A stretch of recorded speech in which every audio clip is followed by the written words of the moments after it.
Hello students, तुमचं सगळ्यांचं स्वागत आहे ग्लोबल ऑनलाईन मराठी चॅनलवर. तुम्हाला माहितीच आहे की 26 सप्टेंबर 2021ला तुमची महाराष्ट्र सेट परीक्षा शेड्यूल आहे आणि त्याच्यासाठी आम्ही ग्लोबल ऑनलाईन मराठी चॅनल घेऊन आलो आहोत रिसर्च ॲप्टिट्यूडचं कम्प्लीट फायनल रिव्हिजन. आता तुम्हाला सगळ्यात आधी ही गोष्ट व्यवस्थित लक्षात ठेवायची आहे की तुम्हाला हा व्हिडिओ पूर्ण बघायचा आहे. सेकंडली, या व्हिडिओमध्ये 100 पेक्षा जास्त MCQs आहेत. त्या तुमच्या पूर्ण रिसर्च टॉपिकला क्लिअर करतील. बऱ्याच मुलांना रिसर्च टॉपिकची भीती असते, पण हा व्हिडिओ पाहिल्यानंतर मी तुम्हाला खात्री देऊ शकते की तुमचा जो रिसर्च टॉपिकची भीती आहे ती निघून जाईल आणि तुमचा पेपर 1 एक स्मूथ पद्धतीने क्लिअर होईल. यासाठी तुम्ही डेफिनेटली व्हिडिओला पूर्ण बघा. दुसरी गोष्ट तुम्हाला माहिती असायला पाहिजे की ग्लोबल ऑनलाईन मराठी चॅनलवर परीक्षेपर्यंत आम्ही रोज एक व्हिडिओ अपलोड करणार आहोत. विथ रिस्पेक्ट टू बरेचसे व्हिडिओ अपलोड होणार आहोत, पण specifically with respect to MCQs video upload होणार आहे. तर तुम्ही चॅनलला फॉलो करा. नोटिफिकेशन आल्यावर तुम्ही व्हिडिओज बघा आणि हे 4-5 दिवस जे आहे ते तुम्हाला एकदम कडी मेहनत करायची आहे आणि जिद्दीने तुम्हाला तुमच्या पेपर 1चा अटेम्प्ट करून त्याला कम्प्लिटली म्हणजे सिक्युअर करायचं आहे. म्हणजे तुम्हाला कम्प्लिटली क्रॅक करायचं आहे तुमची सेट एक्झामिनेशन. आता ह्याच्या व्यतिरिक्त ग्लोबल ऑनलाईन मराठी चॅनल तुमच्यासाठी घेऊन आला आहे एक रॅपिड बॅच. ही पेपर 1 टेस्ट सिरीज म्हणून आम्ही ह्याचं नेमिंग केलं आहे. आता या रॅपिड बॅच 1 वीक बॅच जी आहे, आता ह्याचं वैशिष्ट्य काय आहे, तुम्हाला दररोज सकाळी 8 वाजता, दुपारी 12 वाजता, संध्याकाळी 4 वाजता आणि रात्री 8 वाजता तुम्हाला 4 टेस्ट येतील. सिक्वेन्सवर असतील. टेस्ट नंबर 1, 2, 3, 4 आणि ह्या टेस्ट तुम्हाला डेफिनेटली 50 MCQs असतील ह्याच्यावर. त्याच्यात तुम्हाला फुल सोल्युशन देखील मिळतील. ह्याच्यातच आम्ही प्रिव्हियस इयर पेपर्स पण कंबाईन केले आहेत, तर तुमची प्रिव्हियस इयर पेपर्सची प्रॅक्टिस पण होईल आणि तुम्हाला तुमच्या टाइमाप्रमाणे पेपर 1 कसा अटेम्प्ट करायचा आहे हे तुम्हाला व्यवस्थित कळेल. दुसरी गोष्ट, तुम्हाला फुल सिलेबस नोट्स आणि व्हिडिओ लेक्चर्स सुद्धा मिळतील. जर तुम्हाला हा पॅकेज हवा असेल तर पॅकेजची कॉस्ट आहे 999. तुम्ही दिलेल्या व्हॉट्सअप नंबरवर कॉन्टॅक्ट करू शकता आणि ह्या टेस्टनी आम्ही एवढी तर खात्री देऊ शकतो की तुमचा पेपर स्मूथली निघेल आणि तुम्हाला काही टेन्शन घ्यायला नको. पण येस, ही टेस्ट तुम्हाला करणं खूप गरजेचं आहे. टेस्ट आणि सोल्युशन्सची लँग्वेज जी आहे, जी मराठी ॲज वेल ॲज इंग्लिशमध्ये प्रोव्हाइड केली जाईल. जर तुम्हाला असं वाटतं हे तुम्हाला 4-5 दिवस खूप मेहनत करून तुम्हाला तुमचा पेपर 1 क्रॅक करायचा आहे इझिली, तर तुम्ही दिलेल्या व्हॉट्सअप नंबरवर कॉन्टॅक्ट करू शकता आणि तुमचं प्रिपरेशन पेपर 1 साठी जोरदार तयारी करू शकता. Sir, all the best. आणि तुम्हाला जर आम्हाला कॉन्टॅक्ट करायचा आहे, व्हॉट्सअप नंबर ऑलरेडी दिलेला आहे. टाइम वेस्ट करू नका. हे लास्टचा हा वीक तुमच्यासाठी खूप खूप महत्वाचा आहे. तर तुम्ही लगेच डिसिजन घेऊ शकता आणि डेफिनेटली तुम्ही तुमचं paper set examination target crack करू शकता. तो आहे रिसर्च ॲप्टिट्यूड. आता जेव्हा आपण रिसर्च म्हणजे ही गोष्ट रिसर्च एक्झॅक्टली काय आहे? आपण कुठल्या गोष्टीचं संशोधन लावतो. पण हे शिक्षकांना का इम्पॉर्टंट आहे? पहिले हे जाणून घ्या. आता आपण जेव्हा वर्गात जातो, आपण बरीचशी मुलं एका वर्गात वेगळ्या कॅपॅसिटीची, लेव्हलची मुलं असतात. आता त्यांना कसं शिकवायचं, त्यांच्यामधली इंटरेस्ट लेव्हल कशी क्रिएट करायची किंवा त्यांना कुठल्या पद्धतीने समजवायचं, ह्याच्यासाठी एक शिक्षकाला पण खूप साऱ्या गोष्टीचं संशोधन करावं लागतं आणि त्यासाठी शिक्षकाला हा जो विषय आहे, त्याची माहिती हवी. दॅट इज रिसर्च, संशोधन. रिसर्चचं मीनिंग आहे, टाइप्स आहेत, त्याची कॅरेक्टरिस्टिक्स आहेत. एक कन्सेप्ट आपण वाचणार आहे, पॉझिटिव्हिझम आणि पोस्ट पॉझिटिव्हिस्टिक अप्रोच. म्हणजे हे काय आहे, ते आपण जेव्हा टॉपिक करू तेव्हा इन डिटेल बघू. मेथड्स ऑफ रिसर्च आहे, त्यात तुम्हाला एक्सपेरिमेंटल, डिस्क्रिप्टिव्ह, हिस्टॉरिकल, क्वालिटेटिव्ह आणि क्वांटिटेटिव्ह मेथड्स वाचायचे आहेत. रिसर्चचे स्टेप्स म्हणजे रिसर्चची प्रोसेस कशी आहे, हे आपण त्यांचे स्टेप्स बघणार आहे. ह्याच्यातून एक क्वेश्चन एक्सपेक्टेड असतो. थिसिस आणि आर्टिकल रायटिंग म्हणजे काय फॉर्मॅट्स असतात, काय स्टाईल यूज केले असतात, हे आपण ह्या रिसर्च थिसिस आणि आर्टिकल रायटिंगमध्ये बघणार आहोत.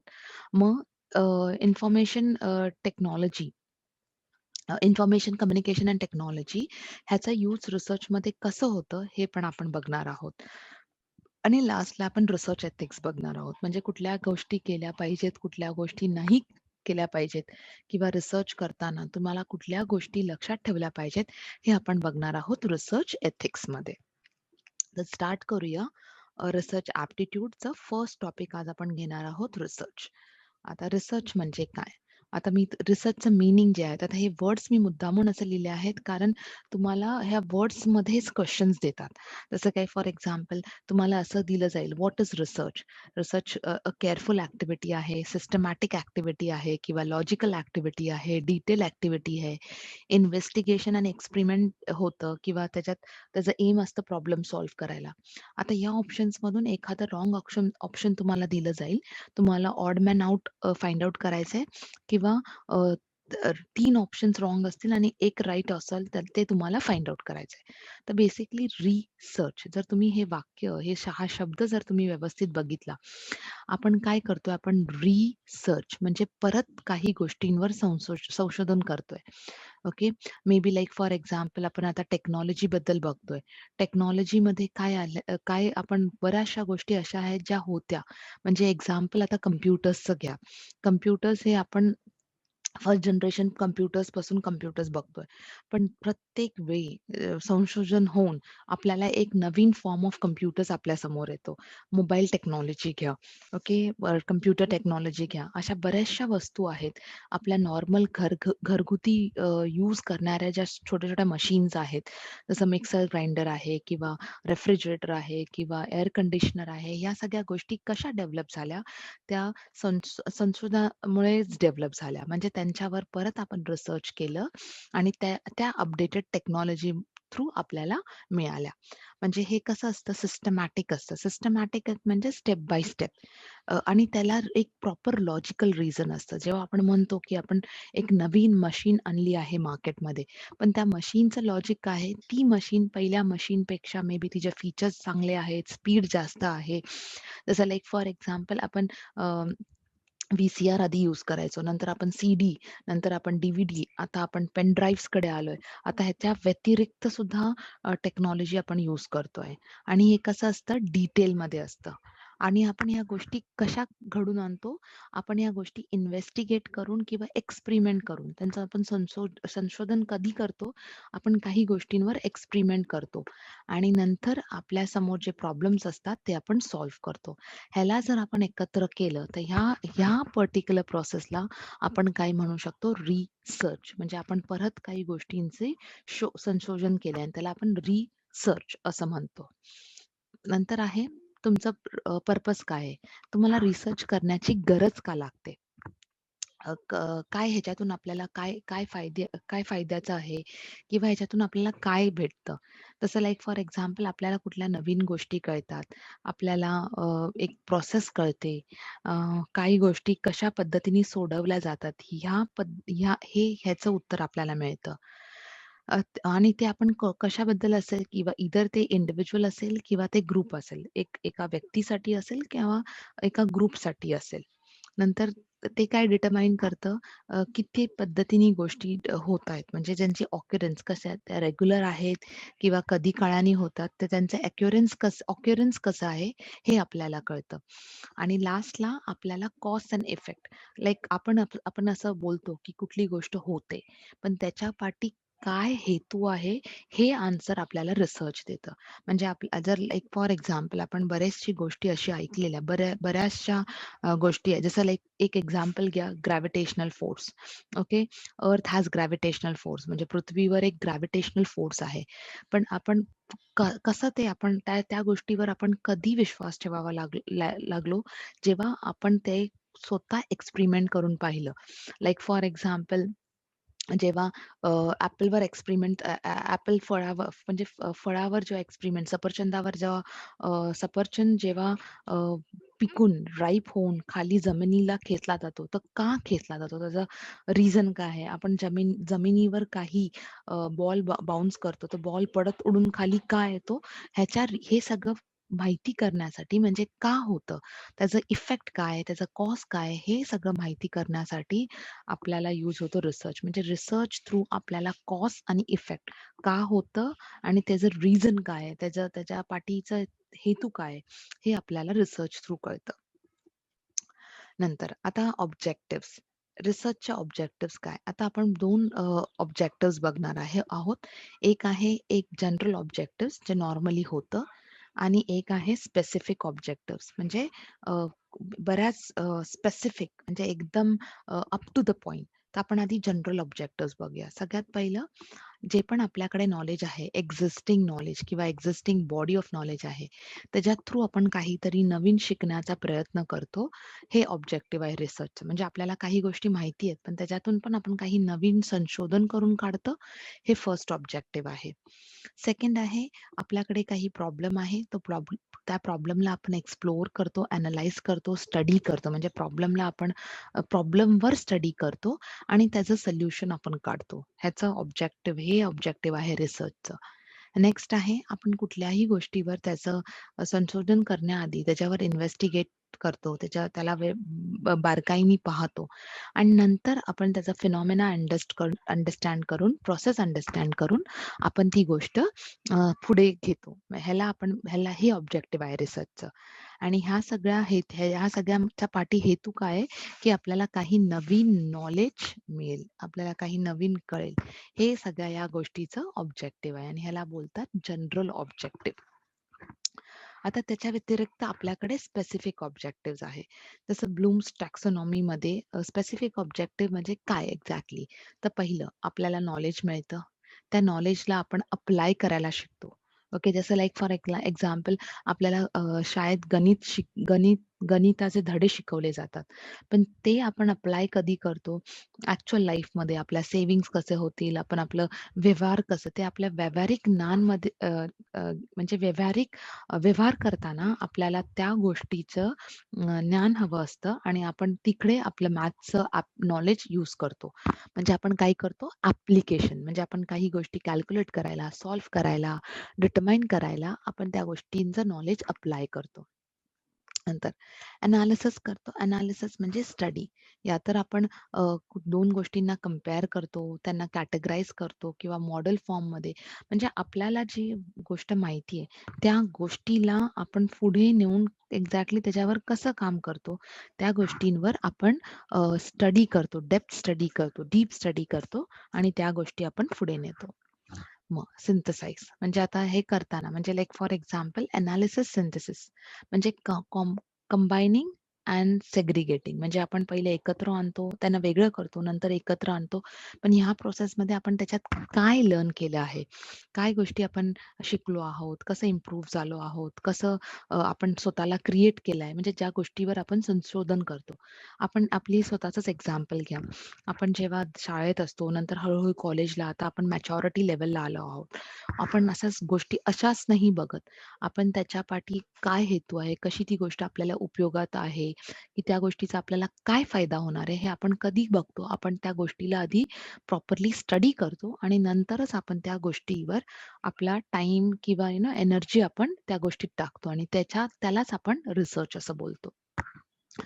कॉम्प्रिहेंड करणं म्हणजे आपण एक्सप्लेन करतो आणि इव्हॅल्युएट करणं म्हणजे आपण त्याला जज करतो. सगळं झाल्यानंतर आपल्याला कळतं, की बाबा हां, आपली कुठे चुकी झाली आहे, आपण कुठे मिस्टेक केली आहे, आपण काय काय गोष्टी करायला हव्या होत्या, काही गोष्टी करायला नको हव्या होत्या. ह्या सगळ्यात हे सगळं कुठली लास्ट प्रोसेस असते आणि जेव्हा तुम्ही हे सगळं करता, तेव्हा आपण बोलू शकतो, की तुम्ही रिसर्चचे स्पेसिफिक ऑब्जेक्टिव्हज लर्न केले आहेत. एसेन्शियल कॅरेक्टरिस्टिक्स आता ऑब्जेक्टिव्हज आपण मीनिंग बघितलं, ऑब्जेक्टिव्हज बघितले. आजचा आपण हा आता लास्ट पार्ट बघूया एसेन्शियल कॅरेक्टरिस्टिक्स. आपण जेव्हा कॅरेक्टरिस्टिक्स बोलतो तेव्हा काय आहे? आपण हे हे सगळं आधी वाचलंय. आपल्याला फक्त कंबाईन करायचे ते पॉइंट्स. कॅरेक्टरिस्टिक्स म्हणजे सिस्टमॅटिक अप्रोच आहे. रिसर्चचं अप्रोच कसं आहे? सिस्टमॅटिक आहे.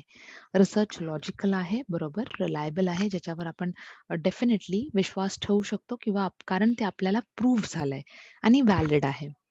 डेटा आपण कलेक्ट करतो जो रिअल टाईम डेटा असतो. जसं लाइक फॉर एक्झाम्पल आता मला बघायचंय, की किती मुलांना ऑनलाईन एज्युकेशन फिजिबल आहे. किती मुलांना ऑनलाईन एज्युकेशनची पद्धत आवडली आहे. मी जे मुलं ऑनलाईन एज्युकेशनमध्ये शिकतायत, मी त्यांच्याकडूनच डेटा कलेक्ट करणार आहे. म्हणजे तो डेटा कसा आहे? एम्पिरिकल आहे. रिअल टाईम डेटा बोलतात त्याला. ॲक्युरेट आहे. येस, म्हणजे तुमच्या त्याच्यात ॲक्युरेसी लेव्हल खूप जास्त आहे, कारण तुम्ही ह्या प्रोसिजरला स्टडी करता, टेस्ट करता आणि त्याच्या बेसिसवर तुमचे रिझल्ट असतात. आणि ह्या डेटाचं डेप्थ कशी आहे? इन डेप्थ एनालिसिस आहे. म्हणजे तुम्ही एकदम रूटपर्यंत जाऊन, मुळापर्यंत जाऊन ह्या गोष्टीला शिकता, या गोष्टीबद्दल माहिती काढता. आणि ह्याला आपण काय बोलतो? Characteristics of a research. तर आता आपण हे बघितले कॅरेक्टरिस्टिक्स. आपण आता पुढच्या लेक्चरमध्ये टाइप्स ऑफ रिसर्च पासून स्टार्ट करूया. जो टॉपिक आहे आजच्या लेक्चरचा, संशोधनाचे प्रकार. सगळ्यात फर्स्ट आहे एक्सप्लोरेटरी रिसर्च. एक्सप्लोर म्हणजे आपण काही गोष्टी एक्सप्लोर करतो. काही आपण लाइक फॉर एक्झाम्पल आपल्याला त्या गोष्टीची माहिती नसते किंवा एक प्रॅक्टिकल एलिमेंट आपण स्टार्ट करू शकतो किंवा लाइक फॉर एक्झाम्पल कुठल्याही प्रॉब्लेमसाठी म्हणजे कुठल्याही प्रॉब्लेमचं सोल्युशन फाइंड करण्यासाठी आपण काही फॅक्ट्स यूज करतो, रिसर्च करतो. त्या रिसर्चला आपण एक्सप्लोर म्हणजे आपण स्वतःला एक्सप्लोर करून त्या रिसर्च बद्दलची माहिती काढतो. तर त्याला आपण एक्सप्लोरेटरी रिसर्च असं म्हणतो. नेक्स्ट आहे एक्सप्लेनेटरी रिसर्च. एक्सप्लेनेटरी रिसर्चला आपण कॅज्युअल रिसर्च ही म्हणतो. आता जे आपण एक्सप्लेनेटरी रिसर्च केलं, रिसर्च एक्सप्लेनेटरी रिसर्चचा अर्थ काय होतो? कुठल्याही गोष्टीला किंवा कुठल्याही रिसर्चला आपण एक्सप्लेन करून त्याचे कॉजेस, त्याचे इफेक्ट्स, ओके, चेंजेस सगळे जेव्हा प्रोड्यूस करतं, तेव्हा त्या गोष्टीला आपण म्हणजे आपण सिस्टमॅटिकली पद्धतशीर अ, अ, अ, सगळ्या गोष्टींवर विचार करतो, सगळ्या गोष्टी व्यवस्थित त्याचं एक्सप्लेनेशन फाइंड आउट करतो आणि नंतर त्या गोष्टीचं ज्या गोष्टीवरून जे रिसर्च होतं त्याला आपण एक्सप्लेनेटरी रिसर्च असं म्हणतो. डिस्क्रिप्टिव्ह ज्या गोष्टीला आपण डिस्क्राईब करतो. त्या त्या गोष्टी म्हणजे रिसर्च करण्यासाठी मे बी ते बिहेवियर असेल, सिच्युएशन असेल, सॅम्पल असेल किंवा एक पर्टिक्युलर फोकस एरिया असेल. जेव्हा त्याच्यावर आपण काही डिस्क्रिप्शन करतो, त्या रिसर्चला आपण डिस्क्रिप्टिव्ह रिसर्च असं बोलतो. नेक्स्ट आहे experimental research. Like for example आपण शाळेत बऱ्याचशा गोष्टी जसा करू शकल्या असतील. लाइक फॉर एक्झाम्पल आपण एक्सपेरिमेंट्स करायचो. अ, आपण लाइक फॉर एक्झाम्पल आपण कुठल्या शाळेत असताना तर आपण सायन्स गोष्टीवर किंवा लाइक फॉर एक्झाम्पल आपण एक नॉर्मल डे टू डे लाईफमध्ये जसं काय होममेकर्स आहेत, किचनमध्ये एक्सपेरिमेंट करतात. शिक्षक आहे, ते लोकं एक्सपेरिमेंट करतात. मुलांना कुठल्या पद्धतीने लवकर कळेल, कसं समजावून सांगू शकतात, कुठल्या पद्धतीने मुलं लवकर कन्सेप्ट ग्रॅब करतील. ह्या सगळ्या गोष्टी जेव्हा तुम्ही ट्रायल एंड एरर बेसिसवर करता, ओके, त्या गोष्टींना आपण एक्सपेरिमेंटल रिसर्च असं बोलतो. जसं लाइक फॉर एक्झाम्पल आपल्या वर्गात जर कोणी स्लो लर्नर असेल, तर त्या मुलाला कुठल्या प्रकारे काय शिकवायचं किंवा कसं त्यांना डेव्हलप करायचं, ह्या सगळ्या गोष्टी कशा शिकल्या जातात. तुम्ही एक वेगळे-वेगळे एक्सपेरिमेंट्स करता आणि त्याच्या बेसिसवर आपण त्याला बोलू शकतो experimental research. Observational research, okay, हे नॉन एक्सपेरिमेंटल आहे. ओके, त्याच्यामध्ये काही मॅनिप्युलेशन नाही होत. ऑब्झर्वेशन आपण जे पण करतो आहे, ते एक ऑब्झर्वेशन बेसिसवर करतो. आपण कुठल्या गोष्टीला ऑब्झर्व्ह करतो, त्या ऑब्झर्वेशनच्या बेसिसवर आपण जेव्हा कन्क्लुजन बोलतो, तेव्हा त्याला आपण ऑब्झर्वेशनल रिसर्च असं बोलतो. नेक्स्ट आहे एक्स पोस्ट फॅक्टो रिसर्च. नाव आपण जे फर्स्ट ऑफ ऑल ह्याला क्वाझी एक्सपेरिमेंटल पण बोलतात. X post facto. आता हे डिस्क्राईब करतं हाऊ म्हणजे कसं इंडिपेंडंट व्हेरिएबल अफेक्ट करतं डिपेंडंट व्हेरिएबलला. लाइक फॉर एक्झाम्पल काहीतरी फॅक्ट म्हणजे पहिल्याचा काही स्टडी असेल, एक्स म्हणजे ते पास्टमध्ये काय झालं असेल, त्याला आपण एक्सप्लोर लाइक फॉर एक्झाम्पल त्या गोष्टीला आपण त्या गोष्टीच्या फॅक्ट्स घेऊन आपण काही गोष्टी प्रेझेंटमध्ये फाइंड आउट करतो. त्या गोष्टीला आपण काय बोलू शकतो? आपण त्याला एक्स पोस्ट फॅक्टो असं बोलू शकतो.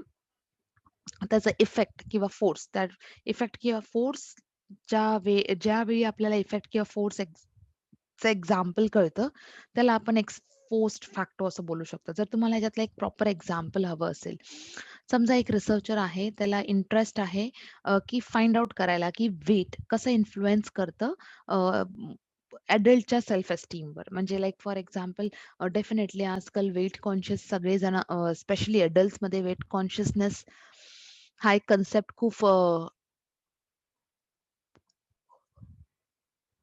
फेमस आहे. कसा एक्झॅक्टली कसे हेल्थ कॉन्शियस असतात. तर जर तुम्हाला ही ही गोष्ट रिसर्च करायची आहे, तर ती लाइक फॉर एक्झाम्पल वेट हे प्री एक्झिस्टिंग आहे. ओके. आणि त्याच्या बेसिसवर तुम्हाला त्यांचं सेल्फ एस्टीम लेव्हल फाइंड करायचं. म्हणजे वेट हा एक एक्स फॅक्टर आहे आणि प्रेझेंट फॅक्टर तुम्ही घेतला आहे त्यांचं एस्टीम लेव्हल. तर ह्या टाइपच्या रिसर्चला आपण एक्स फॅक्टर रिसर्च असं बोलतो. नेक्स्ट आहे developmental research, developmental progression. Okay. जसं like for example changes like as per the changing time, म्हणजे वेळेनुसार तुम्ही जसं पुढे प्रोग्रेस म्हणजे तुम्ही लाइक फॉर एक्झाम्पल करिअरमध्ये घ्या किंवा किंवा डेफिनेटली तुम्ही काही एक कला शिकताय. जसं-जसं तुम्ही त्याच्यात एक्सेल होताय, एक्सपर्ट होत जाता, म्हणजे तुम्ही काय करताय, प्रोग्रेस करताय. त्याला आपण लॉन्गिट्युडिनल किंवा क्रॉस सेक्शनल ही असं मेथड्स यूज करू शकतो. जसं लाइक फॉर एक्झाम्पल जेव्हा आपण लॉन्गिट्युडिनल म्हणजे बऱ्याचशा वर्षानुवर्ष तुम्ही ती लाइक प्रोसेस करत आला आहे आणि त्याच्यात आता तुम्हाला काही ते डेव्हलपमेंट फाइंड आउट होतो. असं आता एक्झाम्पल घ्या, आपण जेव्हा शेती करत होतो, जे ट्रेडिशनल वे ऑफ फार्मिंग, त्याच्यामध्ये आणि आताच्या वेमध्ये फर्टिलायझर्स म्हणा किंवा ट्रॅक्टर्स म्हणा किंवा डेफिनेटली बऱ्याचशा अशा गोष्टी आहे, स्प्रिंकल इरिगेशन म्हणा किंवा इरिगेशन फॅसिलिटी, ह्या आपण कशा फाइंड आउट करत आलोय, हे डेव्हलपमेंट करून, डेव्हलपमेंट रिसर्च थ्रूच आपण ह्या पर्टिक्युलरली गोष्टी ह्या काय करत आलो आहोत, आपण ह्या गोष्टी पर्टिक्युलरली ह्या डेव्हलपमेंट रिसर्च थ्रूच फाइंड आउट करत आलो आहोत. नेक्स्ट आहे तुमचं नेक्स्ट रिसर्चची पद्धत आहे. ओके. नेक्स्ट आहे तुमचं हिस्टॉरिकल रिसर्च. हिस्टॉरिकल म्हणजे ते पास्टला अंडरस्टँड करतं. ओके. त्याच्यातून आपल्याला काहीतरी नवीन, काहीतरी न्यू इन्साइट्स मिळतात आणि त्या बेसिसवर आपण कन्क्लुजन ड्रॉ करतो. तर ह्याला आपण काय बोलतो, हिस्टॉरिकल रिसर्च. नेक्स्ट आहे एनालिटिकल रिसर्च. एनालिटिकल एनालिसिस म्हणजे तुम्ही काहीतरी इन डेप्थ स्टडी करता. ओके. मे बी एक कॉम्प्लेक्स फिनॉमिना आहे किंवा तुम्ही कुठल्या फॅक्ट्स किंवा इन्फॉर्मेशनला अनलाइज करता आणि त्याच्या बेसिसवर तुम्ही काही रिझल्ट्स किंवा टेस्ट किंवा हायपोथेसिस फ्रेम करता. तर त्याला आपण एनालिटिकल रिसर्च असं नाव देतो. नेक्स्ट आहे तुमचं सोशल रिसर्च. सोशल तर सोशो इकॉनॉमिक ग्रुप्सवर बेस्ड आहे. त्यांच्या स्टडीजवर, ॲस्पेक्ट्सवर, बिहेवियरवर बेस्ड आहे. तर त्याला आपण सोशल रिसर्च असं बोलतो. लाइक फॉर एक्झाम्पल कुठली पर्टिक्युलर कम्युनिटी आहे, ट्रायबल कम्युनिटी आहे किंवा कुठली पर्टिक्युलर सोशल एक कम्युनिटी आहे. त्यांच्यावर आपण जेव्हा रिसर्च करतो, सोशल रिसर्च म्हणजे लाइक त्याचा इम्पॅक्ट सोसायटीवर कसा पडतो, तर त्याच्यावर ह्याला आपण सोशल रिसर्च असं म्हणतो. ग्राउंडेड थिअरी ना, ग्राउंडेड थिअरीमध्ये ह्या पर्टिक्युलर थिअरी ऑफ रिसर्चमध्ये तुमच्याकडे प्री एक्झिस्टिंग नॉलेज नसतं. म्हणजे तुमच्याकडे काहीच नसतं. तुम्हाला जे पण करायचंय ते ग्राउंड वर्कपासून. वर्ड लक्षात घ्या, ग्राउंडेड थिअरी म्हणजे तुम्हाला बेसपासून स्टार्ट करायचंय. तुम्हाला एकदम स्क्रॅचपासून स्टार्ट करायचं. तर त्याला आपण बोलतो ग्राउंडेड थिअरी. आणि नेक्स्ट आहे तुमचं ॲक्शन रिसर्च. ह्याच्यावर बरेचसे क्वेशन्स बघितले गेले आहेत एक्झाम्समध्ये. तर तुम्ही फक्त ह्याच्यावर व्यवस्थित लक्ष देऊन हे पर्टिक्युलर टॉपिक हा स्पेशली लक्ष द्या ह्याच्यावर. Action research. ॲक्शन म्हणजे तुम्ही लाइक फॉर एक्झाम्पल काही ॲक्शन करता, इमिजिएट सोल्युशन प्रोव्हाईड कराय काही तुम्ही ॲक्शन करताय, ह्याला आपण काय बोलतो, ह्याला आपण ॲक्शन रिसर्च असं बोलतो. त्याच्यात 4 स्टेप्स इन्व्हॉल्व्ह असतात. तुम्ही प्लॅन करता, ॲक्ट करता, ऑब्झर्व्ह करता आणि रिफ्लेक्ट करता. तर ह्या प्रोसेस हा जो आहे तो ॲक्शन रिसर्चचा प्रोसेस आहे. बऱ्याचदा मी जसं सांगितलं क्वेशन्स विचारले जातात, तर तुम्ही त्यांचे हे 4 स्टेप्स सुद्धा लक्षात ठेवा. नंतर आहे हां, अपार्ट फ्रॉम ह्या सगळ्या रिसर्च जे आपण केल्या ह्याच्या व्यतिरिक्त काही बेसिक इम्पोर्टंट रिसर्च आहे, जसं क्वालिटेटिव्ह आणि क्वांटिटेटिव्ह. जे आपण क्वालिटेटिव्ह रिसर्च असं बोलतो, तर बेसिकली ऑब्जेक्टिव्ह म्हणजे रिसर्चचं ऑब्जेक्टिव्ह जेव्हा एक्सप्लोर होतं, तेव्हा आपण त्याला काय बोलतो, एक क्वालिटेटिव्ह रिसर्च आपण करतोय. आणि जेव्हा आपण हायपोथेसिस कन्फर्म करतो अबाउट द प्रोसेस, म्हणजे एक प्रोसेस लर्न करून त्याचे हायपोथेसिस कन्फर्म करतो, तर त्याला आपण क्वांटिटेटिव्ह रिसर्च बोलतो. क्वालिटेटिव्ह रिसर्चमध्ये लाइक फॉर एक्झाम्पल फ्लेक्सिबल आहे. व्हेअरॅज क्वांटिटेटिव्ह रिसर्च तुमचं रिजिड असतं. You can't change it. Okay. Qualitative research तुमचं मेथड्स कुठले यूज केले जातात? इन डेप्थ इंटरव्ह्यू आहे किंवा फोकस ग्रुप आहे किंवा पर्टिक्युलर ऑब्झर्वेशन आहे किंवा सेमी स्ट्रक्चर प्रोसेस आहे. ह्याला आपण ह्या रिसर्चमध्ये आपण ही पर्टिक्युलर मेथड्स यूज करतो. पण जेव्हा आपण क्वांटिटेटिव्ह रिसर्च म्हणतो, तेव्हा आपण क्वेश्चनेअर, सर्व्हे, स्ट्रक्चर्ड ऑब्झर्वेशन्स हे सगळे गोष्टी आपण क्वांटिटेटिव्ह रिसर्चमध्ये ऑब्झर्व्ह करतो. नेक्स्ट आहे तुमचं एनालिटिकल ऑब्जेक्टिव्ह म्हणजे लाइक फॉर एक्झाम्पल रिलेशनशिप बोला किंवा व्हेरिएशन्स बोला, इंडिव्हिज्युअल एक्सपिरियन्सेस बोला किंवा ग्रुप नॉर्म्स बोला, हे सगळं तुम्हाला ऑब्जेक्टिव्हज क्वालिटेटिव्ह रिसर्चमध्ये फाइंड आउट बघायला मिळतील. क्वांटिटेटिव्ह रिलेशनमध्ये तुम्हाला व्हेरिएशन्स असतील, कॅज्युअल रिलेशनशिप्स असतील किंवा कॅरेक्टरिस्टिक्स असतील पॉप्युलेशन, हे बघायला मिळतं. क्वालिटेटिव्ह रिसर्चचा क्वेश्चन फॉर्मॅट कसा असतो? क्वालिटेटिव्हमध्ये ओपन एंडेड क्वेश्चन्स असतात. आता ओपन एंडेड म्हणजे काय? म्हणजे त्या क्वेश्चन्सला तुम्ही जेव्हा रिस्पॉन्सेस कलेक्ट करता, तेव्हा तुम्ही रिस्पॉन्डंटला त्यांचं व्ह्यूज किंवा पर्स्पेक्टिव्ह हे लिहायला जेव्हा सांगता, तेव्हा तुम्ही त्याला ओपन एंडेड क्वेश्चन्स बोलता. पण जेव्हा क्लोज एंडेड क्वेश्चन्स म्हणजे ह्याचा अर्थ काय आहे? त्या क्वेश्चन्समध्ये तुम्हाला रिस्ट्रिक्शन असतं. येस, नो मध्ये आन्सर करा किंवा गुड आहे, व्हेरी गुड आहे किंवा फेअर आहे. ह्या सगळ्या गोष्टी आपण क्लोज एंडेड क्वांटिटेटिव्ह रिसर्च आपण याला असं यूज करतो. नंतर नेचर ऑफ डेटा कसा आहे? क्वालिटेटिव्हमध्ये टेक्स्चुअल आहे, व्हेअरएज क्वांटिटेटिव्हमध्ये न्यूमेरिकल असतो. आता क्वालिटेटिव्ह म्हणजे ऑब्व्हियसली तुम्ही बेस्ड ऑन क्वालिटी म्हणजे तुम्ही इंटरव्ह्यूज घेतलेत किंवा तुमच्याकडे ऑडिओ टेप्स आहेत, व्हिडिओ टेप्स आहेत किंवा नोट्स आहेत. तर या बेसिसवर जेव्हा तुम्ही रिसर्च करता, तुम्ही त्याला क्वालिटेटिव्ह रिसर्च बोलता. क्वांटिटेटिव्ह रिसर्च याच्यामध्ये आपण न्यूमेरिकल डेटा यूज करतो. जसं काही न्यूमेरिकल व्हॅल्यूज आहे, रिस्पॉन्सेस आहेत. नेचर ऑफ स्टडी डिझाईन क्वालिटेटिव्हमध्ये कसं आहे? लँग्वेज आहे, इंटरव्ह्यू क्वेश्चन्स आहेत किंवा क्वांटिटेटिव्हमध्ये स्टेबिलिटी असते. Stability in the form of stable through out. त्याचं रिसर्च जे आहे, रिझल्ट जे आहे ते स्टेबिलिटी असते. आता क्वालिटेटिव्हमध्ये हे तुमचे जे रिसर्च क्वेश्चन्स आहेत ते इन्फ्लुअन्स कशामुळे होतात? रिस्पॉन्सेसमुळे. व्हेअरएज क्वांटिटेटिव्हमध्ये ते कशामुळे इन्फ्लुअन्स होतात? ते इन्फ्लुअन्स होतात they are not like for example ते रिस्पॉन्सेसच्या इन्फ्लुअन्सवर नाही, बट तुमचे जे रिझल्ट्स आहेत, फाइंडिंग्स आहेत त्याच्या बेसिसवर होतात. ह्याच्यामध्ये क्वालिटेटिव्हमध्ये डेटा कलेक्शन मेथड आणि questions are adjusted according to what is to be learned. Whereas तुमचं क्वांटिटेटिव्ह जे आहे ते स्टॅटिस्टिकल वर बेस्ड असतं. नेक्स्ट आहे तुमचं बेसिक रिसर्च. एकदम जे साधारण रिसर्च बोलतो, एकदम फाउंडेशन लेवल रिसर्च, त्याला बेसिक रिसर्च आणि अप्लाइड म्हणजे ज्याच्या बेसिसवर आपण ऍप्लिकेशन करतो. लाइक बेसिक रिसर्चमध्ये एक्झिस्टिंग सायंटिफिक नॉलेज आहे, थिअरीज आहे. अप्लाइड रिसर्चमध्ये तुमचे प्रॅक्टिकल ऍस्पेक्ट्स असतात. बेसिक रिसर्च ही थिओरिटिकल असते, अप्लाइड रिसर्च आहे प्रॅक्टिकल असते. बेसिक रिसर्च युनिव्हर्सल आहे, अप्लाइड रिसर्च लिमिटेड असते. Like for example on the basis of practical application. Basic रिसर्चमध्ये स्टडी ऑफ ह्युमन बिहेवियर आहे. व्हेरॅज प्रॅक्टिकल अप्लाइड रिसर्चमध्ये रिसर्च, कॉपी रिसर्च आहे, evaluation of research आहे किंवा पॉलिटिकल ट्रेंड्स आहेत. ह्या सगळ्या एक्झाम्पल्स गोष्टी बघितल्या जातात. नंतर आहे तुमचं डिडक्टिव्ह अप्रोच आणि इंडक्टिव्ह अप्रोच. तर डिडक्टिव्ह आणि इंडक्टिव्ह अप्रोच आपण डायग्राम बेसिसवर करूया. हे जरा जास्त इझी पडतं तुम्हाला अंडरस्टँड इमिजिएटली होतं. जसं डिडक्टिव्ह अप्रोचला आपण यूज करतो word.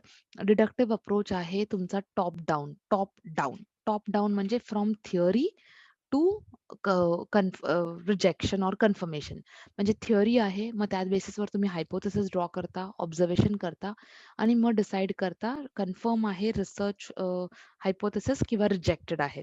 Whether it is accepted or rejected. जर इंडक्टिव्ह अप्रोच आहे तर त्याला आपण बॉटम अप अप्रोच असं बोलतो. जसं आपण पहिलं ऑब्झर्व्ह करतो, एक पॅटर्न ड्रॉ करतो, हायपोथेसिस फ्रेम करतो आणि त्याच्या बेसिसवर एक थिअरी आपण डिस्क्लोज करतो. सो इंडक्टिव्ह जो अप्रोच आहे, ते स्पेसिफिक्स टू जनरल रूलमध्ये अप्लाय होतं. डिडक्टिव्ह अप्रोच जे आहे, ते जनरल टू स्पेसिफिकमध्ये अप्लाय होतं. ओके. नेक्स्ट आहे तुमचं independent variable, dependent variable 2 types ह्याच्या व्यतिरिक्त एक्स्ट्रॉनियस व्हेरिएबल्स आहेत किंवा कॉन्स्टंट व्हेरिएबल्स आहेत. बट हे मेन 2 व्हेरिएबल्स आज आपण बघूया. इंडिपेंडंट आणि डिपेंडंट. इंडिपेंडंट व्हेरिएबल म्हणजे लाइक फॉर एक्झाम्पल ते फ्री असतात. ते कोणावर डिपेंड नसतात आणि डिपेंडंट व्हेरिएबल ऑब्व्हियसली ते ते इंडिपेंडंटवर डिपेंड असतात. म्हणजे independent variable affects the change. Change घडवून आणतं कशामध्ये? Dependent variable. आणि हे 2 एक्झाम्पल्स आहेत आणि इंडिपेंडंट व्हेरिएबल, डिपेंडंट व्हेरिएबलवर क्वेशन्स येऊ शकतात कन्फ्यूज करण्यासाठी. तर कुणाचा असर कशावर होतं हे तुम्हाला लक्षात ठेवायला हवं. तर हे जे आहे डेटा कलेक्शन टूल्स, मेथड्स किंवा इन्स्ट्रुमेंट. तर वेगवेगळ्या पद्धतीचे मेथड्स असतात.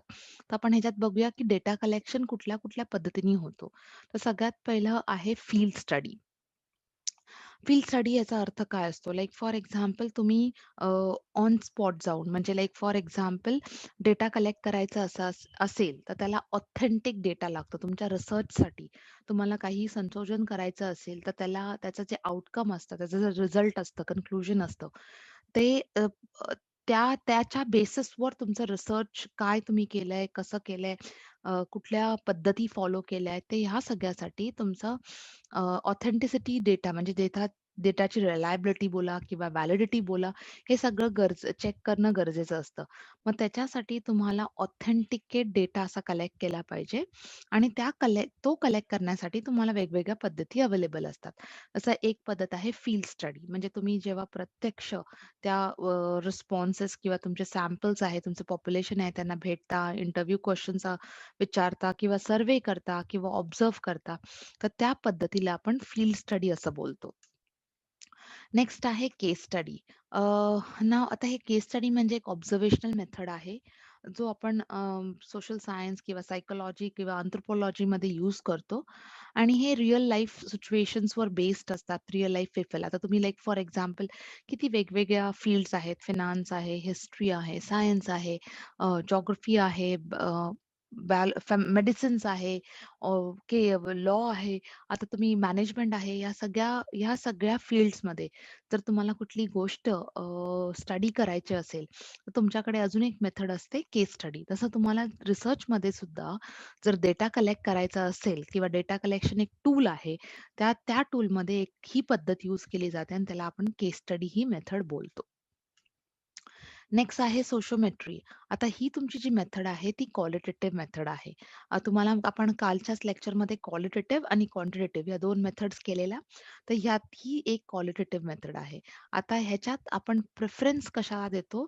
कुठल्याही म्हणजे एका रिझनला किंवा कारणाला किंवा ॲक्टिव्हिटीला जेव्हा आपण प्रेफरन्स देतो त्याला आपण सोशिओमेट्री टूल, डेटा कलेक्शन टूल असं म्हणतो. आणि प्रत्येक व्यक्तीकडून ही इन्फॉर्मेशन कलेक्ट केली जाते ना क्वालिटेटिव्ह फॉर्म. आता आपण कालच बघितलेलं क्वालिटेटिव्हमध्ये इंटरव्ह्यूज आहेत, ऑब्झर्वेशन्स आहेत. तर ह्या मेथड्स थ्रू हा डेटा कलेक्ट केला जातो. नेक्स्ट आहे कंट्रोल स्टडीज किंवा केस रेफरन्स स्टडीज.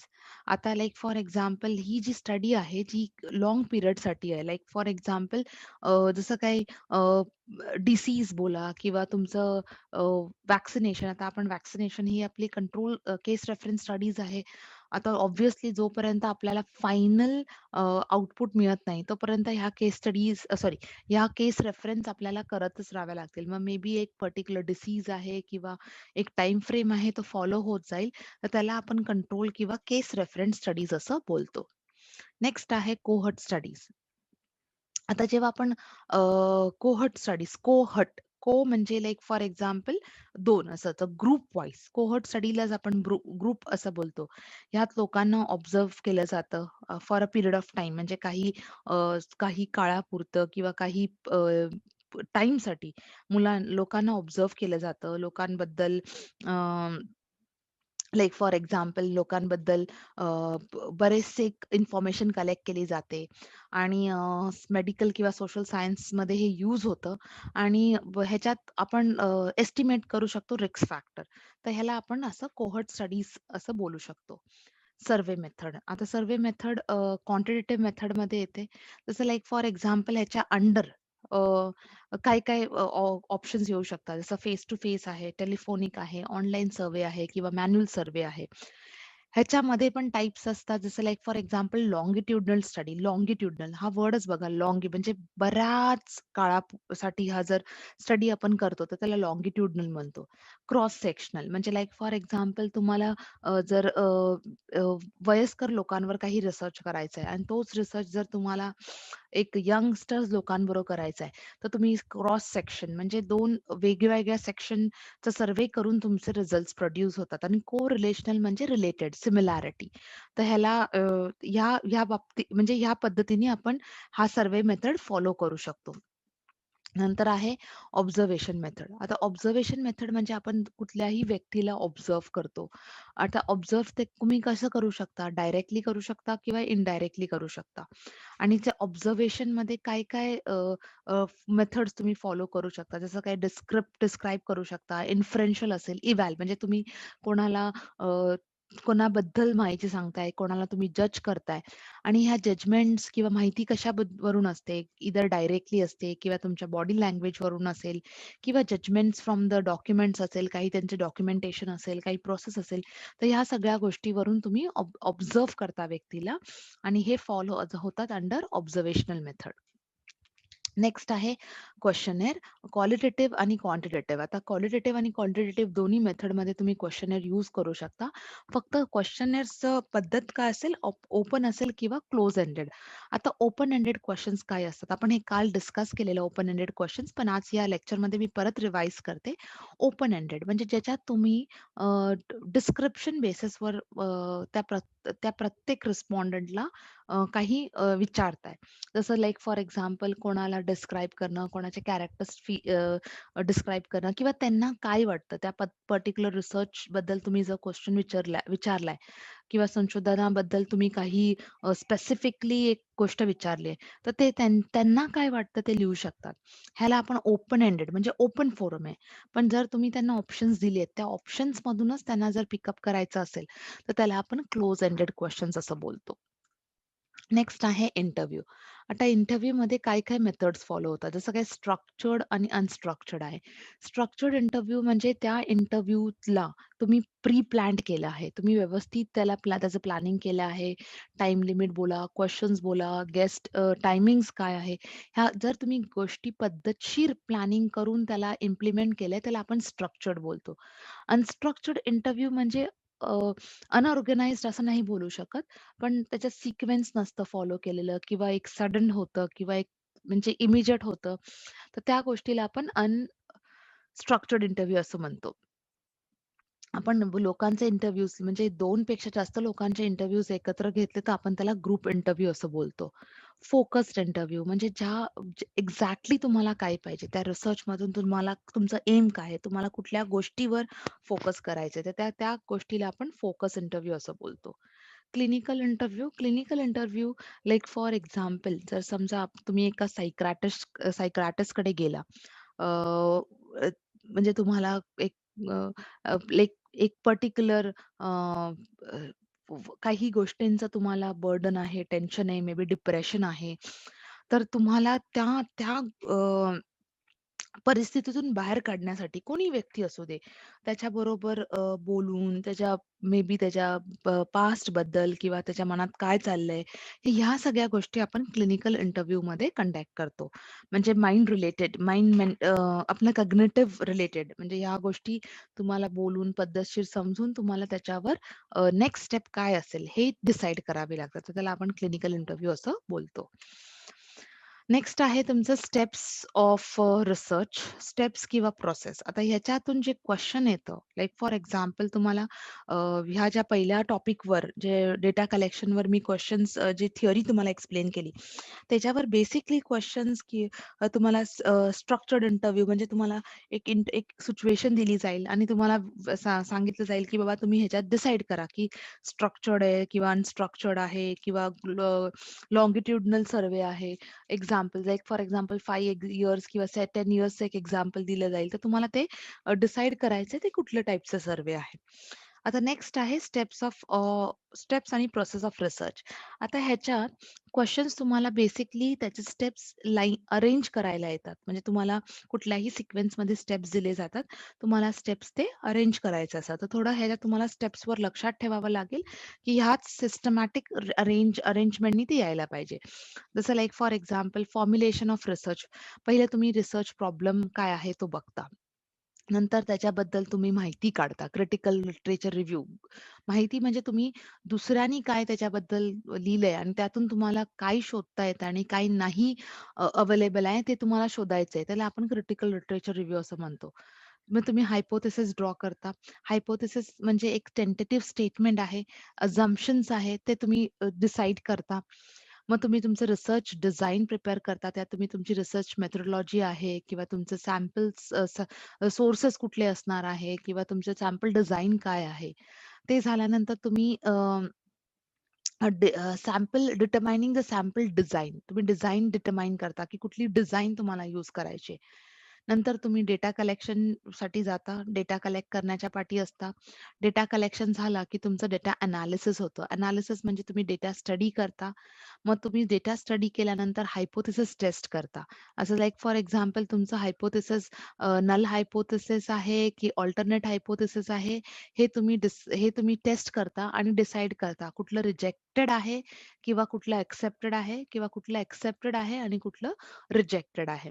त्यानंतर तुम्ही तुमचे कन्क्लुजन्स, जनरलायझेशन, इंटरप्रिटेशन, फाइंडिंग्स अ, ग गोळा करून आणि लास्टला तुम्ही एक रिपोर्ट बनवता आणि हे सगळं फॉलो झाल्यानंतर आपण हे स्टेप्स ऑफ रिसर्च होतात. तर स्टेप्स ऑफ रिसर्च सगळ्यात पहिलं फॉर्म्युलेशन ऑफ रिसर्च प्रॉब्लेम आहे. ज्याच्यात तुम्ही डेफिनेटली तुमचं इंटरेस्ट, ॲप्टिट्यूड प्रमाणे तुम्ही तुमचं रिसर्च कुठल्या गोष्टीवर करायचंय, काय डेटा तुम्हाला अवेलेबल आहे, तुम्ही मॅनेज करू शकाल की नाही, काय इश्यू आहेत, इंटरेस्ट एरिया काय आहे, गॅप्स कुठे आहेत, ऑब्जेक्टिव्हज काय होतील, रिसर्च प्रॉब्लेम काय आहे आणि तुमचं पॉप्युलेशन कोण असणार आहे. तर ह्या स्टेप्समध्ये तुम्ही ह्या सगळ्या सब स्टेप्स फॉलो करता. नेक्स्ट तुम्ही आहे तुमच्याकडे क्रिटिकल लिटरेचर रिव्ह्यू. म्हणजे तुम्ही वेगळे-वेगळे सोर्सेस इव्हॅल्युएट करतात. त्यातून तुम्ही फाइंड आउट करता, की प्रायमरी आहे किंवा सेकंडरी आहे तुमचा डेटा सोर्सेस किंवा टर्शरी. प्रायमरी म्हणजे फर्स्ट हँड आहे जे तुम्ही कलेक्ट करता. सेकंडरी म्हणजे हा तुम्हाला जो सोर्सेस आहे तो अवेलेबल असतो. तुम्ही फक्त तो यूज करता रेफरन्स देऊन आणि टर्शरी म्हणजे तुम्ही प्रायमरी प्लस तुम्ही सेकंडरी डेटाबेस यूज करता. तर त्याला आपण प्रायमरी आणि सेकंडरी जर आपण दोन्ही एकत्र यूज करतो, तर त्याला आपण टर्शरी सोर्सेस असं बोलतो. हे एक नवीन कन्सेप्ट आहे लक्षात ठेवा प्रॉपरली. नंतर आहे फॉर्म्युलेशन ऑफ हायपोथेसिस. हायपोथेसिस काय आहे? एक टेंटेटिव्ह स्टेटमेंट आहे. ते काय हेल्प करतं? तुम्हाला रिसर्च प्रॉब्लेम फाइंड करायला हेल्प करतं किंवा गॅप्स काय आहेत ते आयडेंटिफाय करायला हेल्प करतं. पुढे इन्व्हेस्टिगेशन करायला हेल्प करतं आणि त्याच्यातूनच आपल्याला इंडिपेंडंट व्हेरिएबल आणि डिपेंडंट व्हेरिएबल मिळतात. आपण हे काल इंडिपेंडंट व्हेरिएबल केलं आहे, डिपेंडंट व्हेरिएबल केलं आहे. इंडिपेंडंट व्हेरिएबल कंट्रोल्ड आहे, डिपेंडंट व्हेरिएबल मेजरेबल आहे. सिंपल हायपोथेसिस तुमचं हायपोथेसिस सिंपल असू शकतं किंवा कॉम्प्लेक्स. सिंपल म्हणजे ते फक्त रिलेशनशिप प्रेडिक्ट करतं आणि जर कॉम्प्लेक्स म्हणजे ते एक्झामिन करतं. हायपोथेसिस जेव्हा पण तुम्ही फ्रेम कराल, ते क्लिअर असलं पाहिजे, सिंपल असलं पाहिजे, कंप्लीट असलं पाहिजे, कम्युनिकेबल असलं पाहिजे आणि एक्सेप्टेबल असलं पाहिजे. त्याला तुम्ही जास्त कॉम्प्लिकेट नाही करू शकत. नेक्स्ट आहे तुमचं रिसर्च डिझाइन. आता रिसर्च डिझाइन तुमची ब्लूप्रिंट आहे. रिसर्च काय आहे तुम्ही करणार आहे त्याची ब्लूप्रिंट म्हणजे एक्झॅक्टली एक एक एक प्री प्लॅन्ड वे. ओव्हरऑल फ्रेमवर्क आहे, स्कोप डिस्क्राईब करतं, तुमचे sample size, data, sources, techniques, analysis, ethical issues हे सगळं तुम्ही कशामध्ये फ्रेम करता? रिसर्च डिझाइनमध्ये. तुम्हाला हे स्टेप्स पण येऊ शकतात म्हणून मी हे डिटेल PPTमध्ये तुम्हाला सगळे स्टेप्स व्यवस्थित दिलेत. तुम्हाला हे एक 1-2दा प्रॉपरली वाचावं लागेल. तेव्हा जाऊन लेक्चर झाल्यानंतर, व्हिडिओ लेक्चर नंतर होप सो की तुम्ही हे प्रॉपरली वाचता. आणि हे असं नाहीये की व्हिडिओ बघितला आणि एकदा वाचला तुम्ही साइड बाय साइड तुमचे नोट्स प्रिपेअर करा. त्यांनी काय होतं त्याने तुमचं लक्षात गोष्टी खूप लवकर राहतात आणि परमनंटली राहतात. तर हे तुम्हाला एफर्ट्स घ्यावेच लागतील. ओके. तर नंतर तुम्ही सॅम्पल डिझाइन करता. त्याच्यामध्ये तुम्ही पॉप्युलेशन स्टडी काय आहे तुमचं, प्रोसेस काय आहे, फ्रेमवर्क काय आहे, साईज काय आहे आणि टेक्निक्स काय, हे तुम्ही सगळं डिसाईड करता. नेक्स्ट आहे डेटा कलेक्शन. डेटा कलेक्शनमध्ये तुम्ही फॅक्ट्स म्हणजे तुम्ही टेस्टेबल फॅक्ट्स बघता. टूल्स, मेथड्स, इन्स्ट्रुमेंट्स हे तुम्ही बघता. काय कुठले टूल्स आहेत, कुठले मेथड्स आहे किंवा कुठली इन्स्ट्रुमेंट आहे. जसं आपण आता केलंय. तुमचं क्वेशनेअर आहे किंवा तुम्हाला तुमच्याकडे तुमचं सर्व्हे आहे, काय आहे ते तुम्ही ह्याच्यामध्ये तुमचं डिसिजन तुम्हाला कळतं, की तुम्ही कुठला टूल वापरलाय डेटा कलेक्शनसाठी. मग तुम्ही एनालिसिस करता म्हणजे तुम्ही एंटायर पॉप्युलेशनला डिस्क्राईब करता. सॅम्पल्स काय आहेत, व्हॅलिड किती आहेत, रिलायबल किती आहेत, इनव्हॅलिड किती आहेत, हे सगळं तुम्हाला या डेटा एनालिसिसमध्ये कळतं. नंतर नेक्स्ट आहे तुमचं हायपोथेसिस टेस्टिंग. मग तुम्ही आता टेस्ट करणार आहे. तुम्ही जे हायपोथेसिस फॉर्म्युलेट केलेत, ते हायपोथेसिस आणि तुमच्या डेटा कलेक्शनचं रिझल्ट. कुठलं रिजेक्ट होतंय, कुठलं एक्सेप्ट होतंय किंवा कुठलं एक्सेप्ट होतंय आणि कुठलं रिजेक्ट होतंय. हे तुम्हाला या टेस्टिंगमध्ये कळेल. नेक्स्ट तुम्ही जनरलायझेशन आणि इंटरप्रिटेशन करता. जे पण तुमचे फाइंडिंग्स आलेत त्याच्या बेसिसवर तुम्ही statements, significance, acceptance and rejection generalize करता.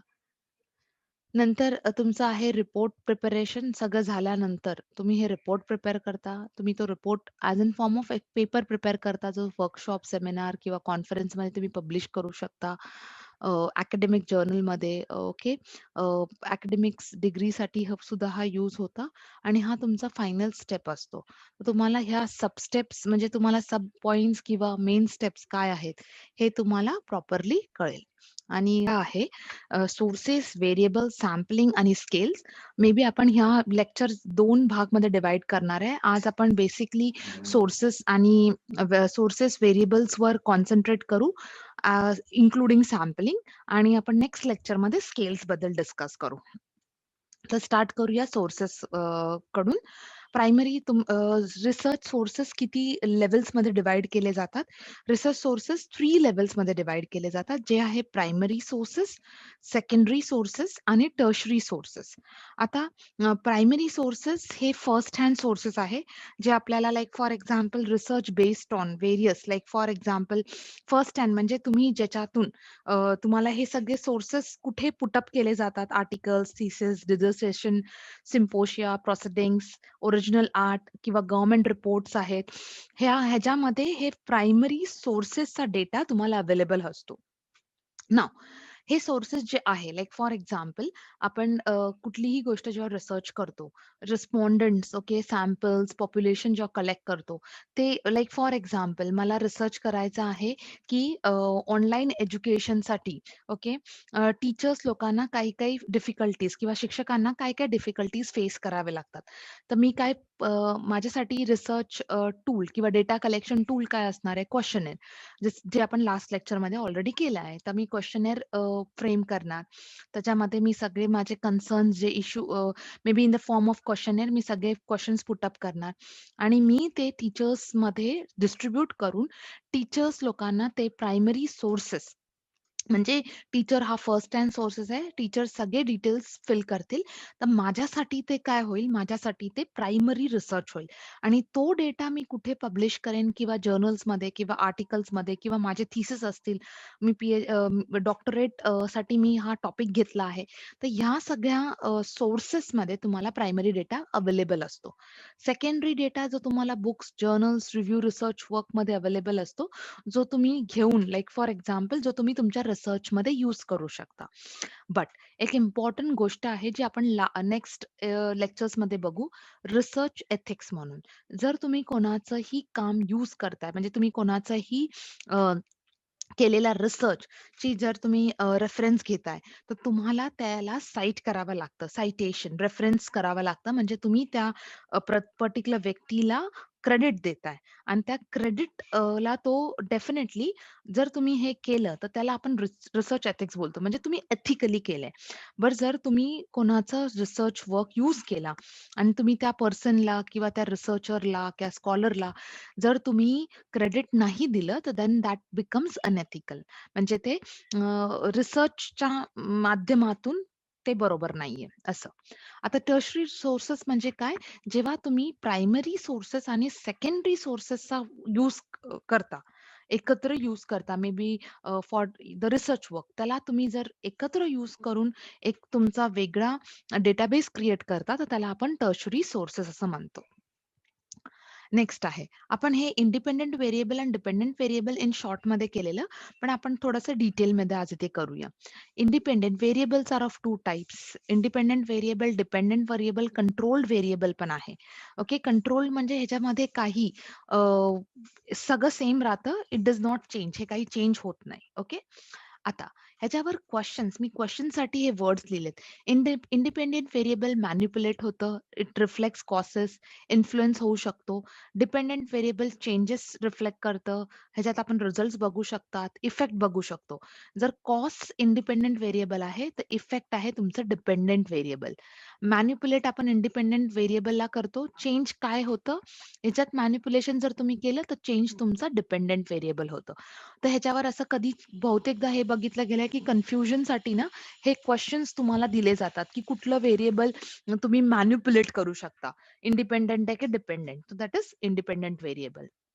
सो बेसिकली इंडिपेंडंट व्हेरिएबल ते व्हेरिएबल आहे ज्याच्यात तुम्ही डिसाईड करू शकता टू चेंज म्हणजे तुम्ही चेंज करू शकता for an experiment. What you decide to change in an experiment त्याला आपण इंडिपेंडंट व्हेरिएबल बोलतो. आणि जे तुम्ही ऑब्झर्व्ह करता किंवा मेजर करता त्याला आपण डिपेंडंट व्हेरिएबल बोलतो. कंट्रोल व्हेरिएबल्स ते व्हेरिएबल्स आहेत जे same keeps the things same.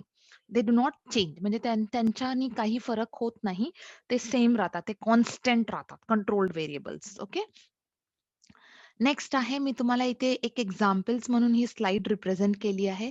जसं इंडिपेंडंट व्हेरिएबल आणि डिपेंडंट व्हेरिएबल. ओके.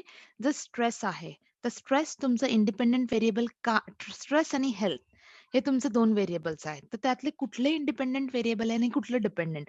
आता जसं लाइक फॉर एक्झाम्पल स्ट्रेस. जर तुम्ही स्ट्रेसचं तुमचं कॅपॅसिटी जर स्ट्रेस वाढलं, ओके. तर हेल्थ डिटोरेशनवर इफेक्ट होणार आहे. हे कॉज काय आहे? स्ट्रेस. इफेक्ट कशावर होणार आहे? हेल्थवर. ओके. जर स्ट्रेस तुम्ही नाही घेतला, तर हेल्थ कंट्रोलमध्ये राहील. ओपननेस इन्क्रीजेस क्रिएटिव्हिटी म्हणजे तुमचं जर डायव्हर्जंट थिंकिंग असेल, तर त्याचा इफेक्ट तुम्हाला कशावर दिसून येते? Creativity. Extraversion increases social acceptance. जेव्हा जेव्हा तुम्ही एक्स्ट्रोव्हर्ट असता, तेव्हा तुम्ही थोडं सोशलाइज करता. त्याचा इफेक्ट आहे तुम्ही सोशली एक्सेप्टेड होता. पॅरेंटल इंटेलिजन्स हे तुम्हाला चाइल्ड इंटेलिजन्समध्ये बघायला मिळते. सी ह्याच्यात तुम्हाला 100% नाही, पण काही इफेक्ट दिसून येतो. लाइक फॉर एक्झाम्पल अ, एक कपल पॅरेंट्स आहेत ज्यांचं इंटेलिजन्स लेव्हल खूप जास्त आहे. पण चाइल्डचं इंटेलिजन्स लेव्हल 0 आहे. बट दॅट इज चेंजेस होत राहतात. पण इफेक्ट दिसून येतो. आणि आपल्याला जर समजा लाइक फॉर एक्झाम्पल हे तुम्ही एक रिसर्च टॉपिक घेऊ शकता. जर पॅरेंट्सचं लेव्हल इंटेलिजन्स लेव्हल आहे, तर चिल्ड्रन्सवर तो इफेक्ट का नाहीये? काय त्याला रिझन आहे? काय त्याच्या पाठचे कारण आहेत? हे तुम्ही एक रिसर्च टॉपिक घेऊन तुम्ही प्रूव्ह करू शकता. पण मी तुम्हाला इथे इंडिपेंडंट व्हेरिएबल आणि डिपेंडंट व्हेरिएबलमध्ये फरक सांगितला. काय कॉज आहे, काय इफेक्ट आहे आणि कसं त्याच्यावर किंवा तुम्ही ते रिअलाईज करू शकता. तर हा झाला आपला एक टॉपिक होता जो व्हेरिएबल्सचा आणि सोर्सेसचा. आता येऊया हायपोथेसिसकडे. आता hypothesis different type of hypothesis आहे. जसं काही सिंपल आहे, कॉम्प्लेक्स आहे, एम्पिरिकल हायपोथेसिस आहे, नल हायपोथेसिस आहे, अल्टरनेटिव्ह हायपोथेसिस आहे. ओके. स्टार्ट करूया सिंपल हायपोथेसिस वरून. सिंपल हायपोथेसिस इज म्हणजे जो हायपोथेसिस आहे जो exist relationship between 2 variables. Okay. एक रिलेशनशिप एक्झिस्ट होतं 2 व्हेरिएबल्स आणि एक आहे इंडिपेंडंट व्हेरिएबल, एक आहे डिपेंडंट व्हेरिएबल. जसं लाइक फॉर एक्झाम्पल इथे एक्झाम्पल मी कोट केलंय, स्मोकिंग लीड्स टू कॅन्सर. म्हणजे स्मोकिंग केल्याने कॅन्सर होतो. हा तुमचा एक स्टेटमेंट आहे. तर स्मोकिंग आणि कॅन्सर हे 2 व्हेरिएबल्स आहेत. आता स्मोकिंग काय होणार तुमचं जस्ट विचार करा. जस्ट व्हिडिओ पॉज करा आणि विचार करा, की स्मोकिंग केल्याने काय होतं? इफेक्ट होतो? Yes. Effect is what? Your health deteriorates आणि ते लीड होतं कॅन्सर. तर जर स्मोकिंग तुमचं इंडिपेंडंट व्हेरिएबल आहे, डिपेंडंट व्हेरिएबल तुमचं कॅन्सर आहे. इफेक्ट होऊन काय रिझल्ट येतो तुमच्या हातात? कॅन्सर. तर तुमचं कॅन्सर हा काय झालाय? हा तुमचा डिपेंडंट व्हेरिएबल आलाय. The higher ratio of unemployment leads to crimes. म्हणजे जर अनएम्प्लॉयमेंट वाढलं, तर त्याचा इफेक्ट कशावर दिसून येतो? क्राईम्स लेव्हल वाढतात. तर इंडिपेंडंट काय आहे आणि डिपेंडंट काय आहे? हे जर तुम्हाला सिंपली पुट अप करता आलं, तर ह्याचा अर्थ काय आहे, की दिस दिस टेल्स की हे सिंपल हायपोथेसिस आहे. रिलेशनशिप एक्झिस्ट होतं सिंपल बिटवीन 2 व्हेरिएबल्स. एक आहे सिंपल आणि एक आहे इंडिपेंडंट आणि एक आहे डिपेंडंट व्हेरिएबल. ह्याचा हा फरक आहे. ओके. नेक्स्ट तुमचं आहे कॉम्प्लेक्स हायपोथेसिस. ना कॉम्प्लेक्स हायपोथेसिस म्हणजे ह्याच्यात रिलेशनशिप एक्झिस्ट होतं, बट व्हेरिएबल्स जास्त असतात. जसं लाइक फॉर एक्झाम्पल स्मोकिंगचंच एक्झाम्पल घेऊया. आपण आधी काय बघितलं? Smoking leads to cancer. But कॅन्सरच्या व्यतिरिक्त टेन्शन आहे, चेस्ट इन्फेक्शन आहे, हे सगळे गोष्टी वाढत जातात. ओके. म्हणजे तुम्हाला 2-3 व्हेरिएबल्स प्रूव्ह करायचे आहेत. कॅन्सर तुमचा एक आहे, टेन्शन एक आहे, चेस्ट इन्फेक्शन आहे, मे बी अजून काही असेल. Okay. Like for example addiction level वाढतं. ओके. भूक कमी होते. You become I mean to say तब्येतीवर असर होतो.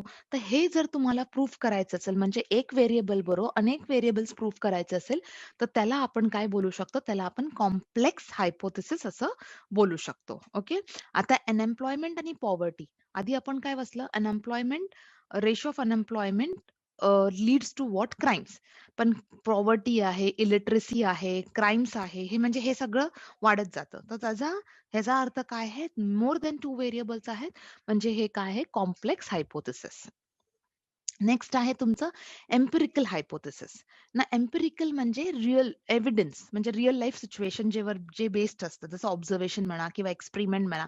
ह्याच्यावर जर तुम्ही हायपोथेसिस फ्रेम करता, टेंटेटिव्ह स्टेटमेंट देता, तर त्याचा अर्थ काय होतो? ते हायपोथेसिस आपण काय बोलवतो? त्या हायपोथेसिसला empirical hypothesis. Empirical it means real life. नंतर तुमचं आहे नल हायपोथेसिस. ना नल हायपोथेसिस काय प्रूव्ह करतं, की डिफरन्सच नाहीये.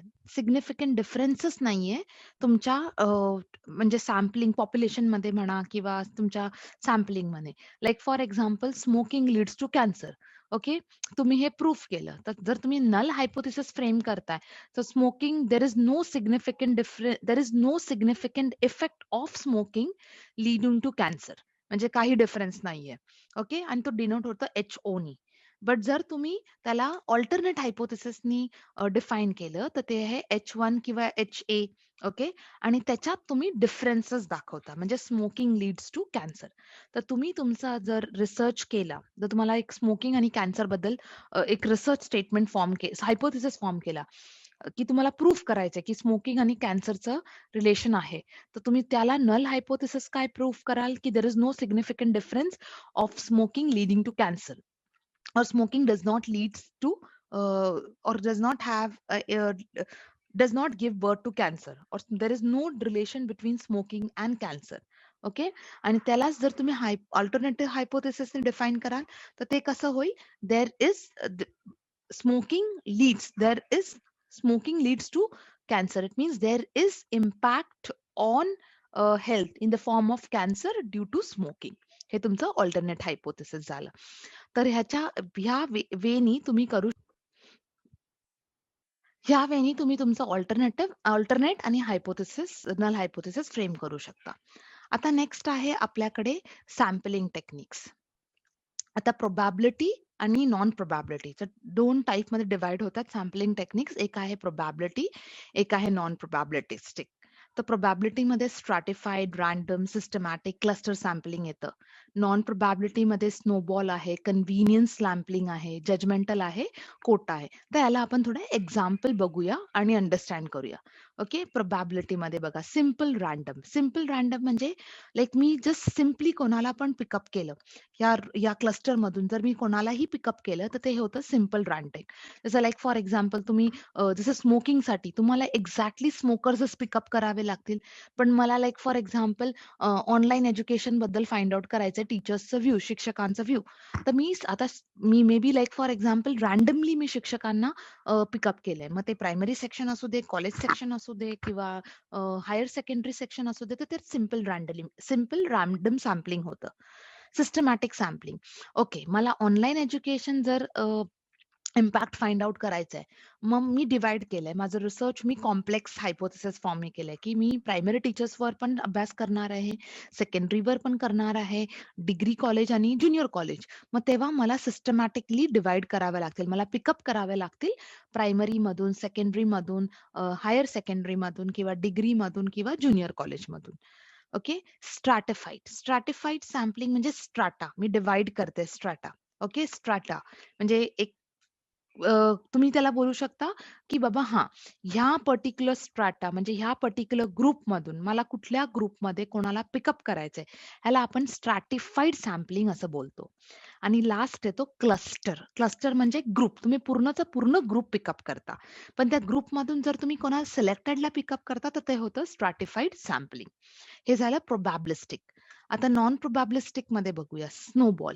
स्नोबॉलला आपण दुसरं नाव बोलतो नेटवर्किंग. हे नेटवर्किंग सॅम्पल आहे. जसं तुम्ही बघितलं असेल लाइक फॉर एक्झाम्पल बऱ्याचशे मार्केटिंग बिझनेसमध्ये हे होतं. एकाला पिकअप करतात, मग त्यांनी ते चेन पुढे घ्यायची असते. मग ते नेक्स्ट एकामधून ती पुढे चेन जाते. तर हे मार्केटिंगमध्ये हा फंडा खूप यूज केला जातो स्नोबॉल सॅम्पलिंगचा. Quota. Quota sampling it means quota असतो. पर्टिक्युलर कोटा आणि त्या कोटामधूनच तुम्हाला सॅम्पल्स घ्यावे लागतात. Okay. Like for example study on childrens as well as adult. तर अडल्टचा एक कोटा आहे किंवा चिल्ड्रनचा एक कोटा आहे. तर ह्या कोट्यामधूनच मला सॅम्पल्स घ्यावे लागतात. तर त्याला आपण कोटा सॅम्पल असं बोलतो. जजमेंटल. ओके. Just judging. आपण जजमेंटवर सॅम्पल जेव्हा कलेक्ट करतो त्याला आपण जजमेंटल सॅम्पलिंग असं बोलतो. आणि कन्व्हिनियन्स म्हणजे माझ्या कन्व्हिनियंट प्रमाणे मला जे लाइक फॉर एक्झाम्पल मला जर प्रायमरी टीचरचं कन्व्हिनियन्स आहे सॅम्पल घ्यायला, तर माझ्या कन्व्हिनियंट प्रमाणे जे सॅम्पल्स मी जे पिकअप करेन, तर त्याला आपण बोलतो कन्व्हिनियंट सॅम्पलिंग. आता प्लीज लक्षात ठेवा, जेव्हा आपण प्रोबॅबिलिस्टिक म्हणजे प्रोबॅबिलिटी आहे. नॉन प्रोबॅबिलिटी म्हणजे लाइक एक रँडम आहे.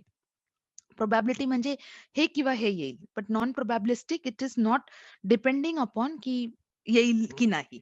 तर ह्याच्यामध्ये हे डिफरन्शिएट होतं प्रोबॅबिलिस्टिक आणि नॉन प्रोबॅबिलिस्टिक. आजच्या टॉपिक आहे application of information and communication technology in research आणि रिसर्च एथिक्स. हे आपण 2 टॉपिक आज बघणार आहोत.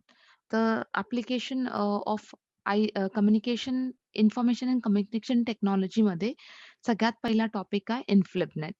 त्याचा फुल फॉर्म काय आहे? Information and library network centre. जे एक ऑटोनॉमस बॉडी आहे for inter university as a inter university centre of UGC.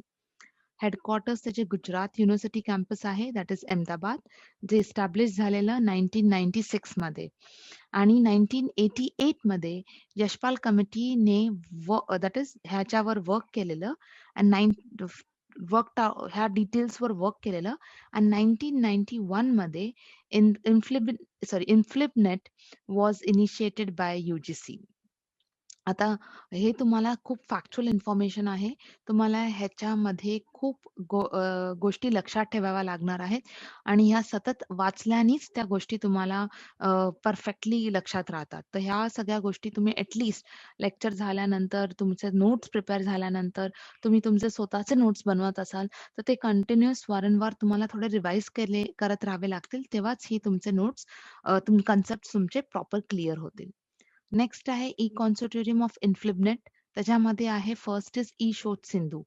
त्याच्यामध्ये like for example higher education with the help of electronic sources provide केलं जातं. त्याला आपण ई-रिसोर्सेस पण बोलतो आणि हे प्रोव्हाईड केलं जातं युनिव्हर्सिटीज, कॉलेजला, सेंट्रली फंडेड टेक्निकल इन्स्टिट्यूशन्सला पण हे प्रोव्हाईड केलं जातं. इनिशिएटिव्ह MHRDनी घेतलं आहे आणि एक्झिक्यूट केलं आहे इन्फिबनेटनी. तर ई शोध सिंधू बद्दल तुम्हाला माहिती हवी असेल तर ही माहिती आहे ई शोध सिंधू बद्दल. नेक्स्ट आहे तुमचं शोध सुद्धी. दॅट इज अगेन ते इंट्रोड्यूस केलं आहे मिनिस्ट्री ऑफ ह्युमन रिसोर्स डेव्हलपमेंटनी. हे पर्टिक्युलर शोध शुद्धी शुद्धी म्हणजे लाईक फॉर एक्झाम्पल ना आपल्याला असेच देतं प्लॅजरिझम डिटेक्शन सॉफ्टवेअरसाठी आणि हे सगळ्या युनिव्हर्सिटीजला किंवा इन्स्टिट्यूशन्सला मिळतं आणि हे अवेलेबल करून दिलं आहे सिन्स 1991. नेक्स्ट आहे तुमचं NLIST that is national library and information services infrastructure for scholarly content आहे. हे इनिशिएटिव्ह कोणी घेतलंय? MHRDनीच घेतलं आहे. Under what? Under the national mission on education through information and communication technology, जे फंड केलं जातं UGC through, that is university grant commission. आता ह्याच्यात सबस्क्राईब लाईक आपण काय काय सबस्क्राईब करू शकतो? ई जर्नल्स किंवा ई बुकला अक्रॉस द वर्ल्ड रिसोर्सेस, जे स्टुडंटसाठी, रिसर्च स्कॉलर्ससाठी आणि फॅकल्टीसाठी, कॉलेजेस फॅकल्टीसाठी हे यूज होतं. आता ओपन ॲसेस इनिशिएटिव्ह ऑफ इन्फिबनेट म्हणजे ओपन ॲसेस तुम्हाला कुठल्या कुठल्या कुठल्या कुठल्या सोर्सेसने मिळतो. जसं एक शोधगंगा आहे, डिजिटल रिझर्व्हर आहे इंडियन थिसिसचा. नंतर आहे शोध Gangotri, research progress details find out करायला आहे. विद्यामित्रा ऑनलाईन लर्निंग पोर्टल आहे, ई काउंटर प्रोजेक्ट्स ओके, जे प्रोव्हाइड केले जातात national mission on education through information and communication technology through. नंतर आहे विद्वान, ज्याच्यामध्ये तुम्हाला डेटाबेस मिळेल सायंटिस्ट आणि फॅकल्टी मेंबर्सचा, जे खूप हाय लेव्हल इन्स्टिट्यूट्सवर हाय लेव्हल इन्स्टिट्यूट्स मधला अटॅच्ड आहेत किंवा त्याच्यामध्ये जॉब करतात. इनकॅट आहे की जे free line catalogue books of catalogues आहे, रिलेटेड टू व्हॉट बुक्स आहे किंवा थिसिस आहे किंवा सिरियल नंबर ऑफ युनिव्हर्सिटीज आहे किंवा लायब्ररीज आहे, तर तुम्हाला ते इनकॅटवर प्रोव्हाइड केलं जातं.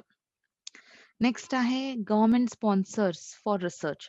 आता आपण हे तर बघितलं ओके, ही फॅसिलिटी प्रोव्हाइडेड आहे इंडियामध्ये, but at the same time government काय स्पॉन्सर्स करतं रिसर्चसाठी. तर एक prime minister research fellowship talent pool आहे, म्हणजे जे अट्रॅक्ट करतं टॅलेंट पूलला of the country for what? For higher development, आणि ते आहे डॉक्टरल प्रोग्राम्स. ते related to what? related to Indian Institute of Science, okay, Indian Institute of Science, Education and Research, Indian Institute of Technology, central universities आहेत ज्या top rank universities मध्ये येतात. जसे like for example ज्यांचं national institutional ranking framework जे होतं, ते ह्या इन्स्टिट्यूट्स अटॅच्ड आहेत गव्हर्नमेंट स्कीम्सला, आणि ह्याच्यामध्ये तुम्हाला फेलोशिप करायला ऑपॉर्च्युनिटी मिळते. याच्या व्यतिरिक्त सेंट्रल गव्हर्नमेंटनी व्हेरियस स्कीम्स काढल्या आहेत research and development as well as इनोव्हेशनसाठी, आणि त्या डिपार्टमेंट्समध्ये व्हेरियस डिपार्टमेंट्समध्ये तुम्ही ह्या स्कीम्स तुम्हाला बघायला मिळतील. AICTE आहे, department of science and technology आहे, DRDO आहे, CSIR आहे, DAE आहे, आयुष आहे, DBT आहे, MOHC आहे, मूज आहे, DSIR आहे, ICMR आहे, IMD आहे किंवा इस्रो आहे. तर हे अपार्ट फ्रॉम दिस, हे मी तुम्हाला इकडे सगळे फुल फॉर्म्स सुद्धा दिले आहेत. हे जे मी तुम्हाला स्कीम्स दिलेल्या ह्या तुमच्या ग्लान्ससाठी, म्हणजे तुम्ही ऑटोमॅटिकली लर्न पण करू शकता आणि नेक्स्ट स्लाइडवर तुमच्या नेक्स्ट व्हिडिओच्या नेक्स्ट मिनिटमध्ये तुम्हाला सगळे फुल फॉर्म्स आहेत. तर तुम्ही हे फुल फॉर्म्स पण बघू शकता. आणि तुम्हाला हे फुल फॉर्म्स थोडे अगेन फॅक्च्युअल आहे, तुम्हाला व्यवस्थित लक्षात ठेवायचे आहेत. एका दिवसात तुमचे इमिजिएटली हे फुल फॉर्म्स रेडी होणार नाही. तर तुम्हाला त्याच्यावर थोडंसं वर्कआउट करून टाइम स्पेंड करावा लागेल. ओके. अपार्ट फ्रॉम दिस, म्हणजे it's not that only, various 22 on roll schemes आहेत आणि ह्या 22 स्कीम्सचं तुम्हाला सगळं इन डिटेल फुल फॉर्म दिला आहे, ताकी तुम्हाला लक्षात राहील की तुम्ही म्हणजे ह्या फुल फॉर्म्सला थोडंसं रेग्युलर बेसिसवर हे रिवाइज केलं पाहिजे, तेव्हा जाऊन हे फुल फॉर्म्स तुमच्या लक्षात राहतील आणि त्यांचा रोल काय आहे हे तुमच्यात लक्षात राहील. आता नेक्स्ट टॉपिक आहे तुमचा रिसर्च एथिक्स. एथिक्स म्हणजे काय? एथिक्स बेसिकली आपण राइट रॉंगमध्ये किंवा गुड बॅडमध्ये डिफरन्शिएट करतो. त्याला आपण एथिक्स बोलतो. म्हणजे काय केलं पाहिजे आणि काय नाही केलं पाहिजे. ह्या गोष्टीला आपण एथिक्स बोलतो. आता हे एथिक्स आपण कुठे यूज करणार आहोत? रिसर्च म्हणजे संशोधनात. तर त्याला आपण रिसर्च एथिक्स असं म्हटलं आहे. त्याच्यामध्ये काय-काय इन्व्हॉल्व्ड होतं? ह्युमन प्रॅक्टिसेस जे आपण फॉलो करतो, ओके? ते हार्म नाही झाले पाहिजे, ओके? त्यांना आपण प्रोटेक्ट केलं पाहिजे. जसं ऑनेस्टी आहे, ही एक प्रॅक्टिस आहे. ती प्रोटेक्ट केलीच पाहिजे. त्या माणसाचा कोणी ब्रेन वॉश किंवा त्या माणसामध्ये कोणी बदल घडला नाही. कुठलाही बदल घडला नाही पाहिजे. मग त्याच्यानंतर रिसर्च इंडिव्हिज्युअल लेव्हलवर आहे, ग्रुप लेव्हलवर आहे, सोसायटी लेव्हलवर आहे. हे सगळ्या गोष्टी लक्षात ठेवल्या जातात. स्पेसिफिक रिसर्च ॲक्टिव्हिटीज एथिकली किंवा ना प्रॉपरली आहेत की नाही, कॉन्फिडेन्शियल आहेत की नाही, त्यांना प्रोटेक्शन आहे की नाही, हे सुद्धा रिसर्च एथिक्समध्ये एनालिसिस केलं जातं. नंतर फंडामेंटल प्रॅक्टिस काय आहेत एथिक्सचे? रिस्पेक्ट फॉर पर्सन आहे जो रिसर्चवरती रिसर्च करतो त्याच्यासाठी एक रिस्पेक्ट मेंटेन केला जातो. बेनिफिट्स असतं की आणि जस्टिस असतं. म्हणजे तुम्ही जर एखादा व्यक्ती तुमच्या तुमच्या हे तुम्हाला कशा लक्षात ठेवायचं आहे? कुठलीही तुमच्याकडे असलेले शिक्षक जर समजा त्यांनी त्यांनी त्यांच्या uh, I mean to say higher डेव्हलपमेंटसाठी जर त्यांनी स्वतःला रिसर्चसाठी जर एनरोल केलं असेल, तर त्या अशा सिच्युएशनमध्ये तुमचे काही बेसिक प्रिन्सिपल्स इन्स्टिट्यूटनी फॉलो केले पाहिजे आणि त्याच्यासाठी तुम्हाला रिसर्च एथिक्स हा टर्म इथे सिलेबसमध्ये ॲड केला आहे. आता जेव्हा आपण म्हणतो बेनिफिसन्स म्हणजे त्यांचे जे पर्सनल क्वालिटीज आहेत. आता जसं लाइक फॉर एक्झाम्पल काइंडनेस आहे, जनरॉसिटी आहे किंवा थोडंसं एक रिस्पेक्ट नेचर आहे. तर तो सगळे प्रिन्सिपल्स आपण फॉलो केले पाहिजे.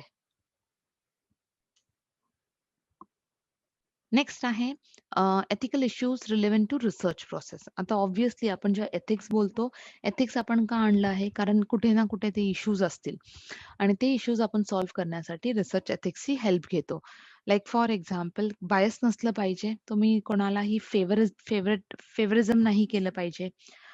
कुठलीही रॉंग टेक्नॉलॉजी नाही यूज केली पाहिजे रिसर्चची.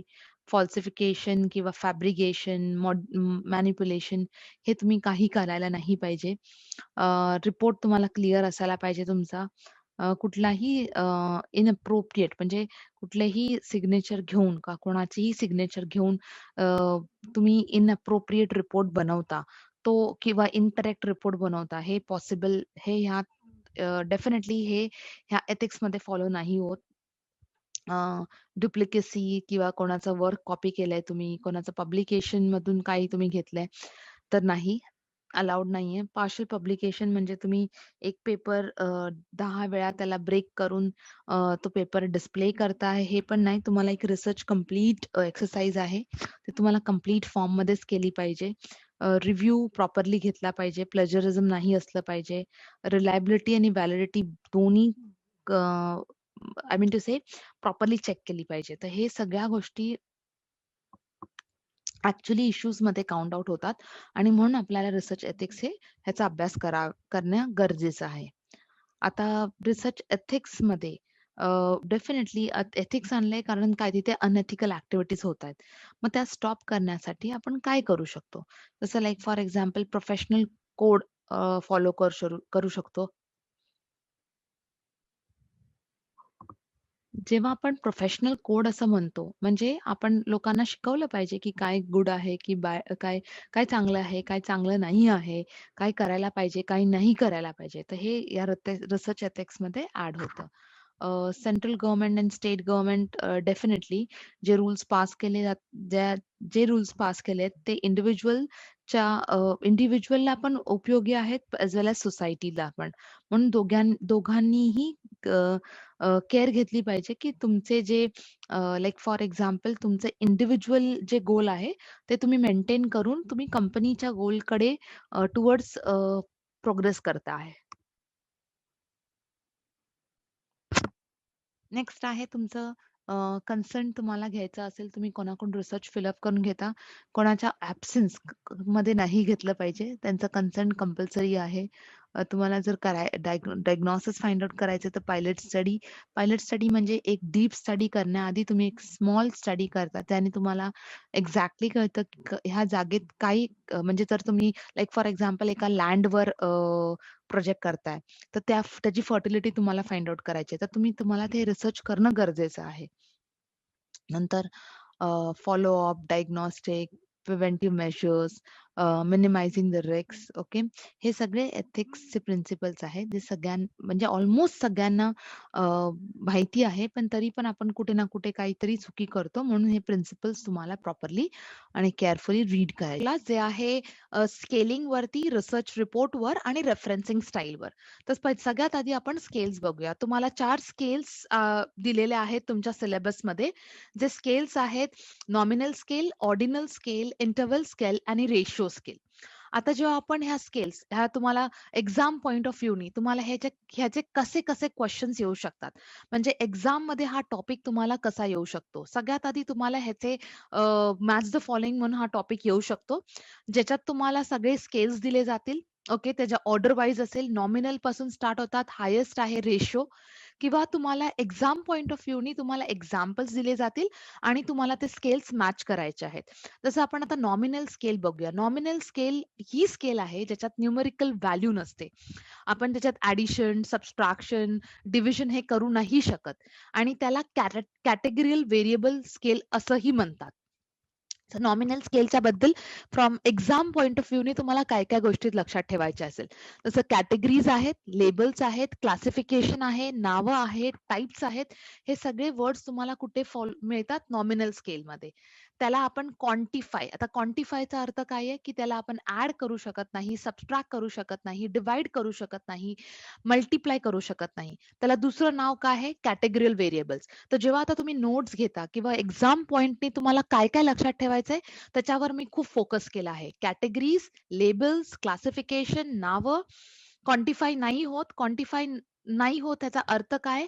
ॲडिशन, सबट्रॅक्शन, डिव्हिजन, मल्टिप्लिकेशन होत नाही. त्याला कॅटेगरियल व्हेरिएबल्स असं बोलतात आणि त्याला न्यूमेरिकल व्हॅल्यू नसते. तर ह्या सगळ्या पॉइंट्स तुम्ही एक्झाम पॉइंट ऑफ व्ह्यूनी नॉमिनल स्केलबद्दल लक्षात ठेवायच्या आहेत. नेक्स्ट आहे तुमचं ऑर्डिनल स्केल. आता ऑर्डिनल स्केल काय करतं? ऑर्डिनल स्केल तुम्हाला रँक प्रोव्हाईड करतं. रँक कसल्याबद्दल? ऑब्जेक्ट्स बद्दल किंवा इंडिव्हिज्युअल बद्दल. जसं फर्स्ट टू सेकंड आहे किंवा फर्स्ट टू लास्ट आहे किंवा बेस्ट टू वर्स्ट आहे. मी एक ते एक्झाम्पल पण दिलंय तुम्हाला. Hottest to coldest, lightest to weight, heaviest, richest to poorest. Okay. किंवा तुम्हाला फर्स्ट रँक आहे, थर्ड रँक आहे, फोर्थ रँक आहे, फिफ्थ रँक आहे. हे रँकिंग किंवा हे ऑब्जेक्टचं ऑर्डरिंग हे कशात होतं? हे ऑर्डिनल स्केलमध्ये होतं. Ordinal scale. तर नॉमिनल स्केलमध्ये तुम्हाला कॅटेगरायझेशन होतं. ऑर्डिनल स्केलमध्ये तुमचं रँकिंग होतं. आता इंटरव्हल स्केल. इंटरव्हल स्केलमध्ये बेसिकली काय होतं? इंटरव्हल स्केलमध्ये इक्वल इंटरव्हल्स किंवा जे ॲडजस्टंट नंबर आहे. जसं लाइक फॉर एक्झाम्पल 1 ते एक एक्झाम्पल घ्या 90 ते 100. आता 90 ते 100 मध्ये गॅप किती आहे? 10. तर इंटरव्हल काय आहे? 10. आता एक नंबर जर तुम्ही घेतला, लाइक फॉर एक्झाम्पल एक नंबर घ्या 90, 99 आणि 100. आता ह्यात तुम्ही बोलाल गॅप काय आहे? 0.5. तो जो गॅप आहे तो तुम्हाला इंटरव्हल स्केल आहे. तर त्याला आपण बोलतो इंटरव्हल स्केल. आणि सगळ्यात हायेस्ट स्केल म्हणजे आहे ती रेशो स्केल, ज्याच्यात तुम्हाला ही सेम असते इंटरव्हल स्केल सारखी. पण फक्त एक मेजर डिफरन्स असतो, ह्याच्यात 0 हा मीनिंगफुल आहे. म्हणजे एक एक्झाम्पल घ्या, जर 0 तुमची हाईट 0 आहे, तर त्या 0चं म्हणजे तुमचं एक्झिस्टन्सच नाहीये. तर 0ला व्हॅल्यू कशात मिळते? रेशो स्केलमध्ये. तर जे 4 स्केल्स आहेत, nominal scale, categorisation, ordinal scale तुम्हाला रँकिंग देतं.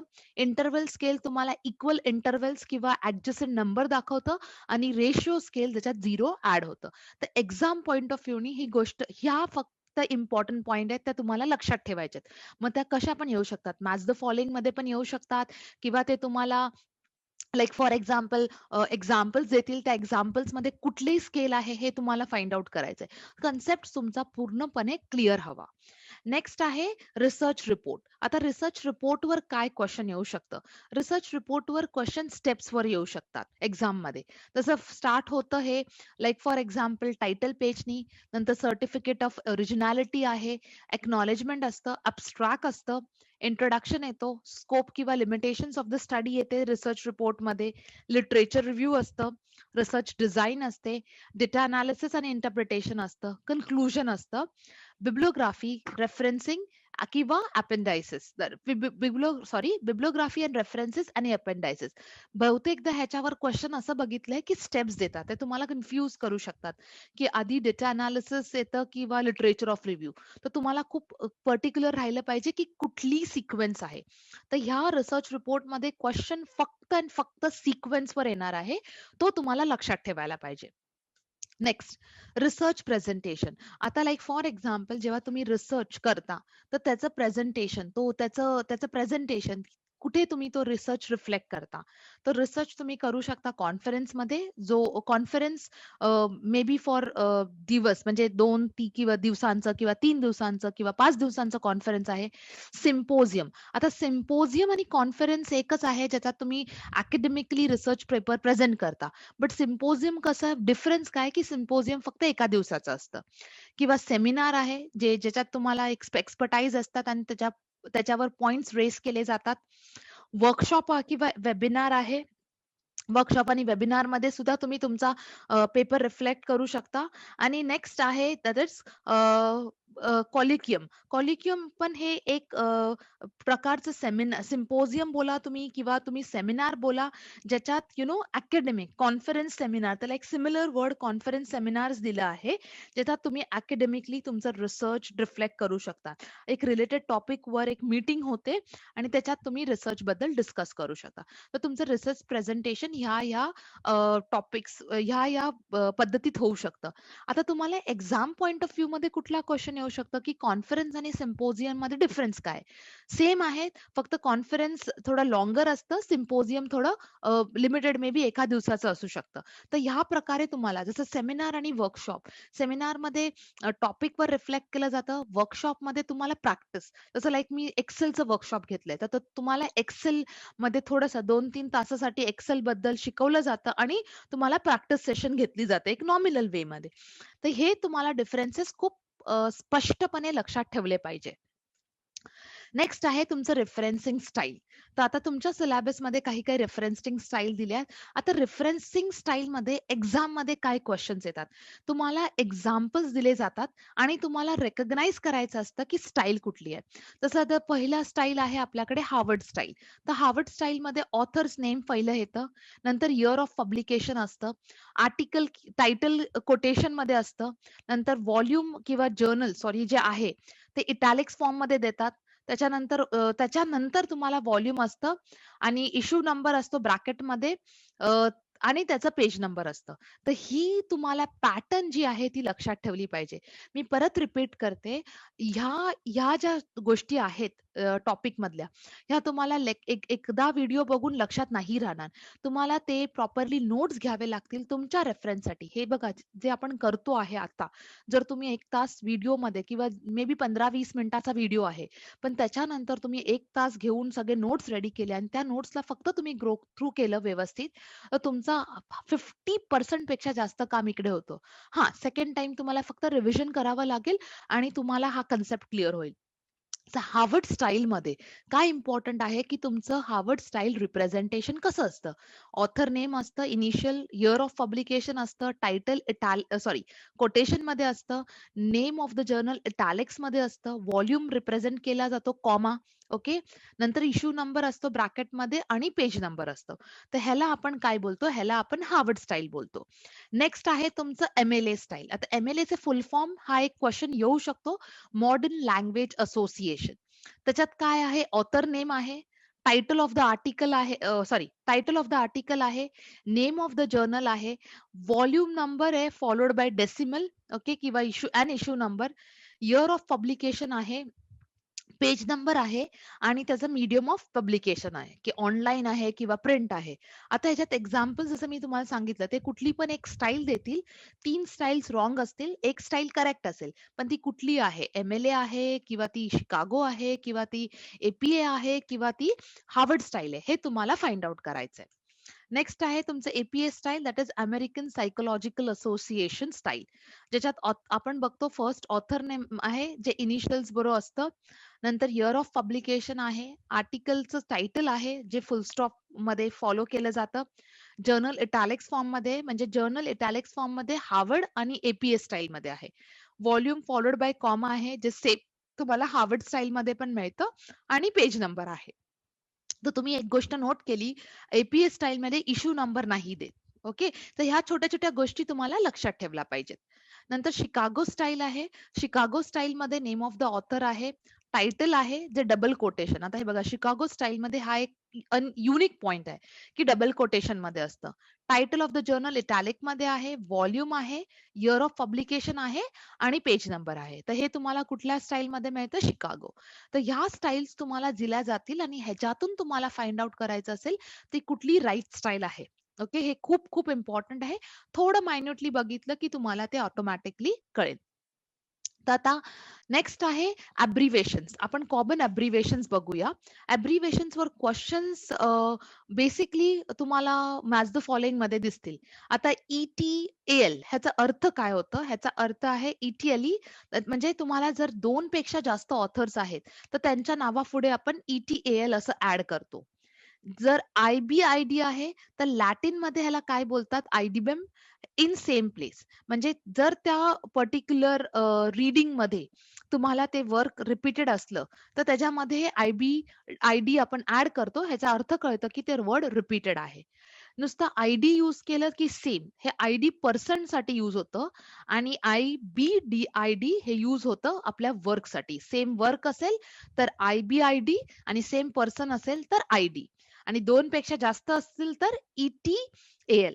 पण त्याचं नाव पण तुम्ही लॅटिनमध्ये त्याला काय बोलतात हे पण तुम्हाला लक्षात ठेवायला पाहिजे किंवा हे मॅच द फॉलोइंग मध्ये येऊ शकतं. नेक्स्ट आहे एल-ओ-सी-सी-आय-टी इन द प्लेस साइटेड. म्हणजे ह्या वर्कमध्ये इमिजिएट प्रिसिडिंग जर वर्क असेल तर सायटेशन्स मध्ये आपण हे पेज नंबर्स इन्क्लूड करतो तेव्हा आपण लिहितो एल-ओ-सी-सी-आय-टी. ओ-पी-सी-आय-टी ह्याचा अर्थ काय? In the work already cited. म्हणजे हे ऑलरेडी साइट केलेलं आहे. ओके. तर त्याला आपण यूज करतो ओ-पी-सी-आय-टी. तर हे आहे तुमचे कॉमन अब्रिव्हिएशन्स. प्लीज तुम्ही ह्याच्यात हे लक्षात ठेवा, की अब्रिव्हिएशनचं लॅटिन फ्रेज काय आहे आणि ते कशासाठी यूज होतं. जर मी सांगितलं रिपीटेड वर्कसाठी यूज होतं, तर ऑब्व्हियसली आय-बी-आय-डी आहे. जर मी सांगितलं पर्सनसाठी यूज होतं, ते आहे आय-डी. जर मी सांगितलं ऑलरेडी साइटेडसाठी यूज होतं, ते आहे ओ-पी-सी-आय-टी. आणि ह्याचं लॅटिन फ्रेजेस काय आहेत? जसं काय एल-ओ-सी-आय-टीचं लॅटिन फ्रेजेस आहे लोको-सियाटो आणि ओ-पी-सी-आय-टीचं लॅटिन फ्रेज आहे ओपेरो-सिटो. तर ह्याचा अर्थ हा घेतला जातो. तर एक्झाम पॉइंट ऑफ व्ह्यूनी खूप क्लिअर तुम्ही राहावा. लाइक फॉर एक्झाम्पल एक्झाम आपल्याला फक्त हे फोकस करायचंय, की एक्झाममध्ये ह्याच्या रिलेटेड काही क्वेशन्स असतील. ते आपल्याला कन्सेप्ट्स क्लिअर करायचे. अशाने काय होतं थोडं स्पीड वाढते. आपलं थोडं लर्निंग फास्ट होतं आणि आपण फक्त फोकस ठेवतो टुवर्ड्स एक्झाम.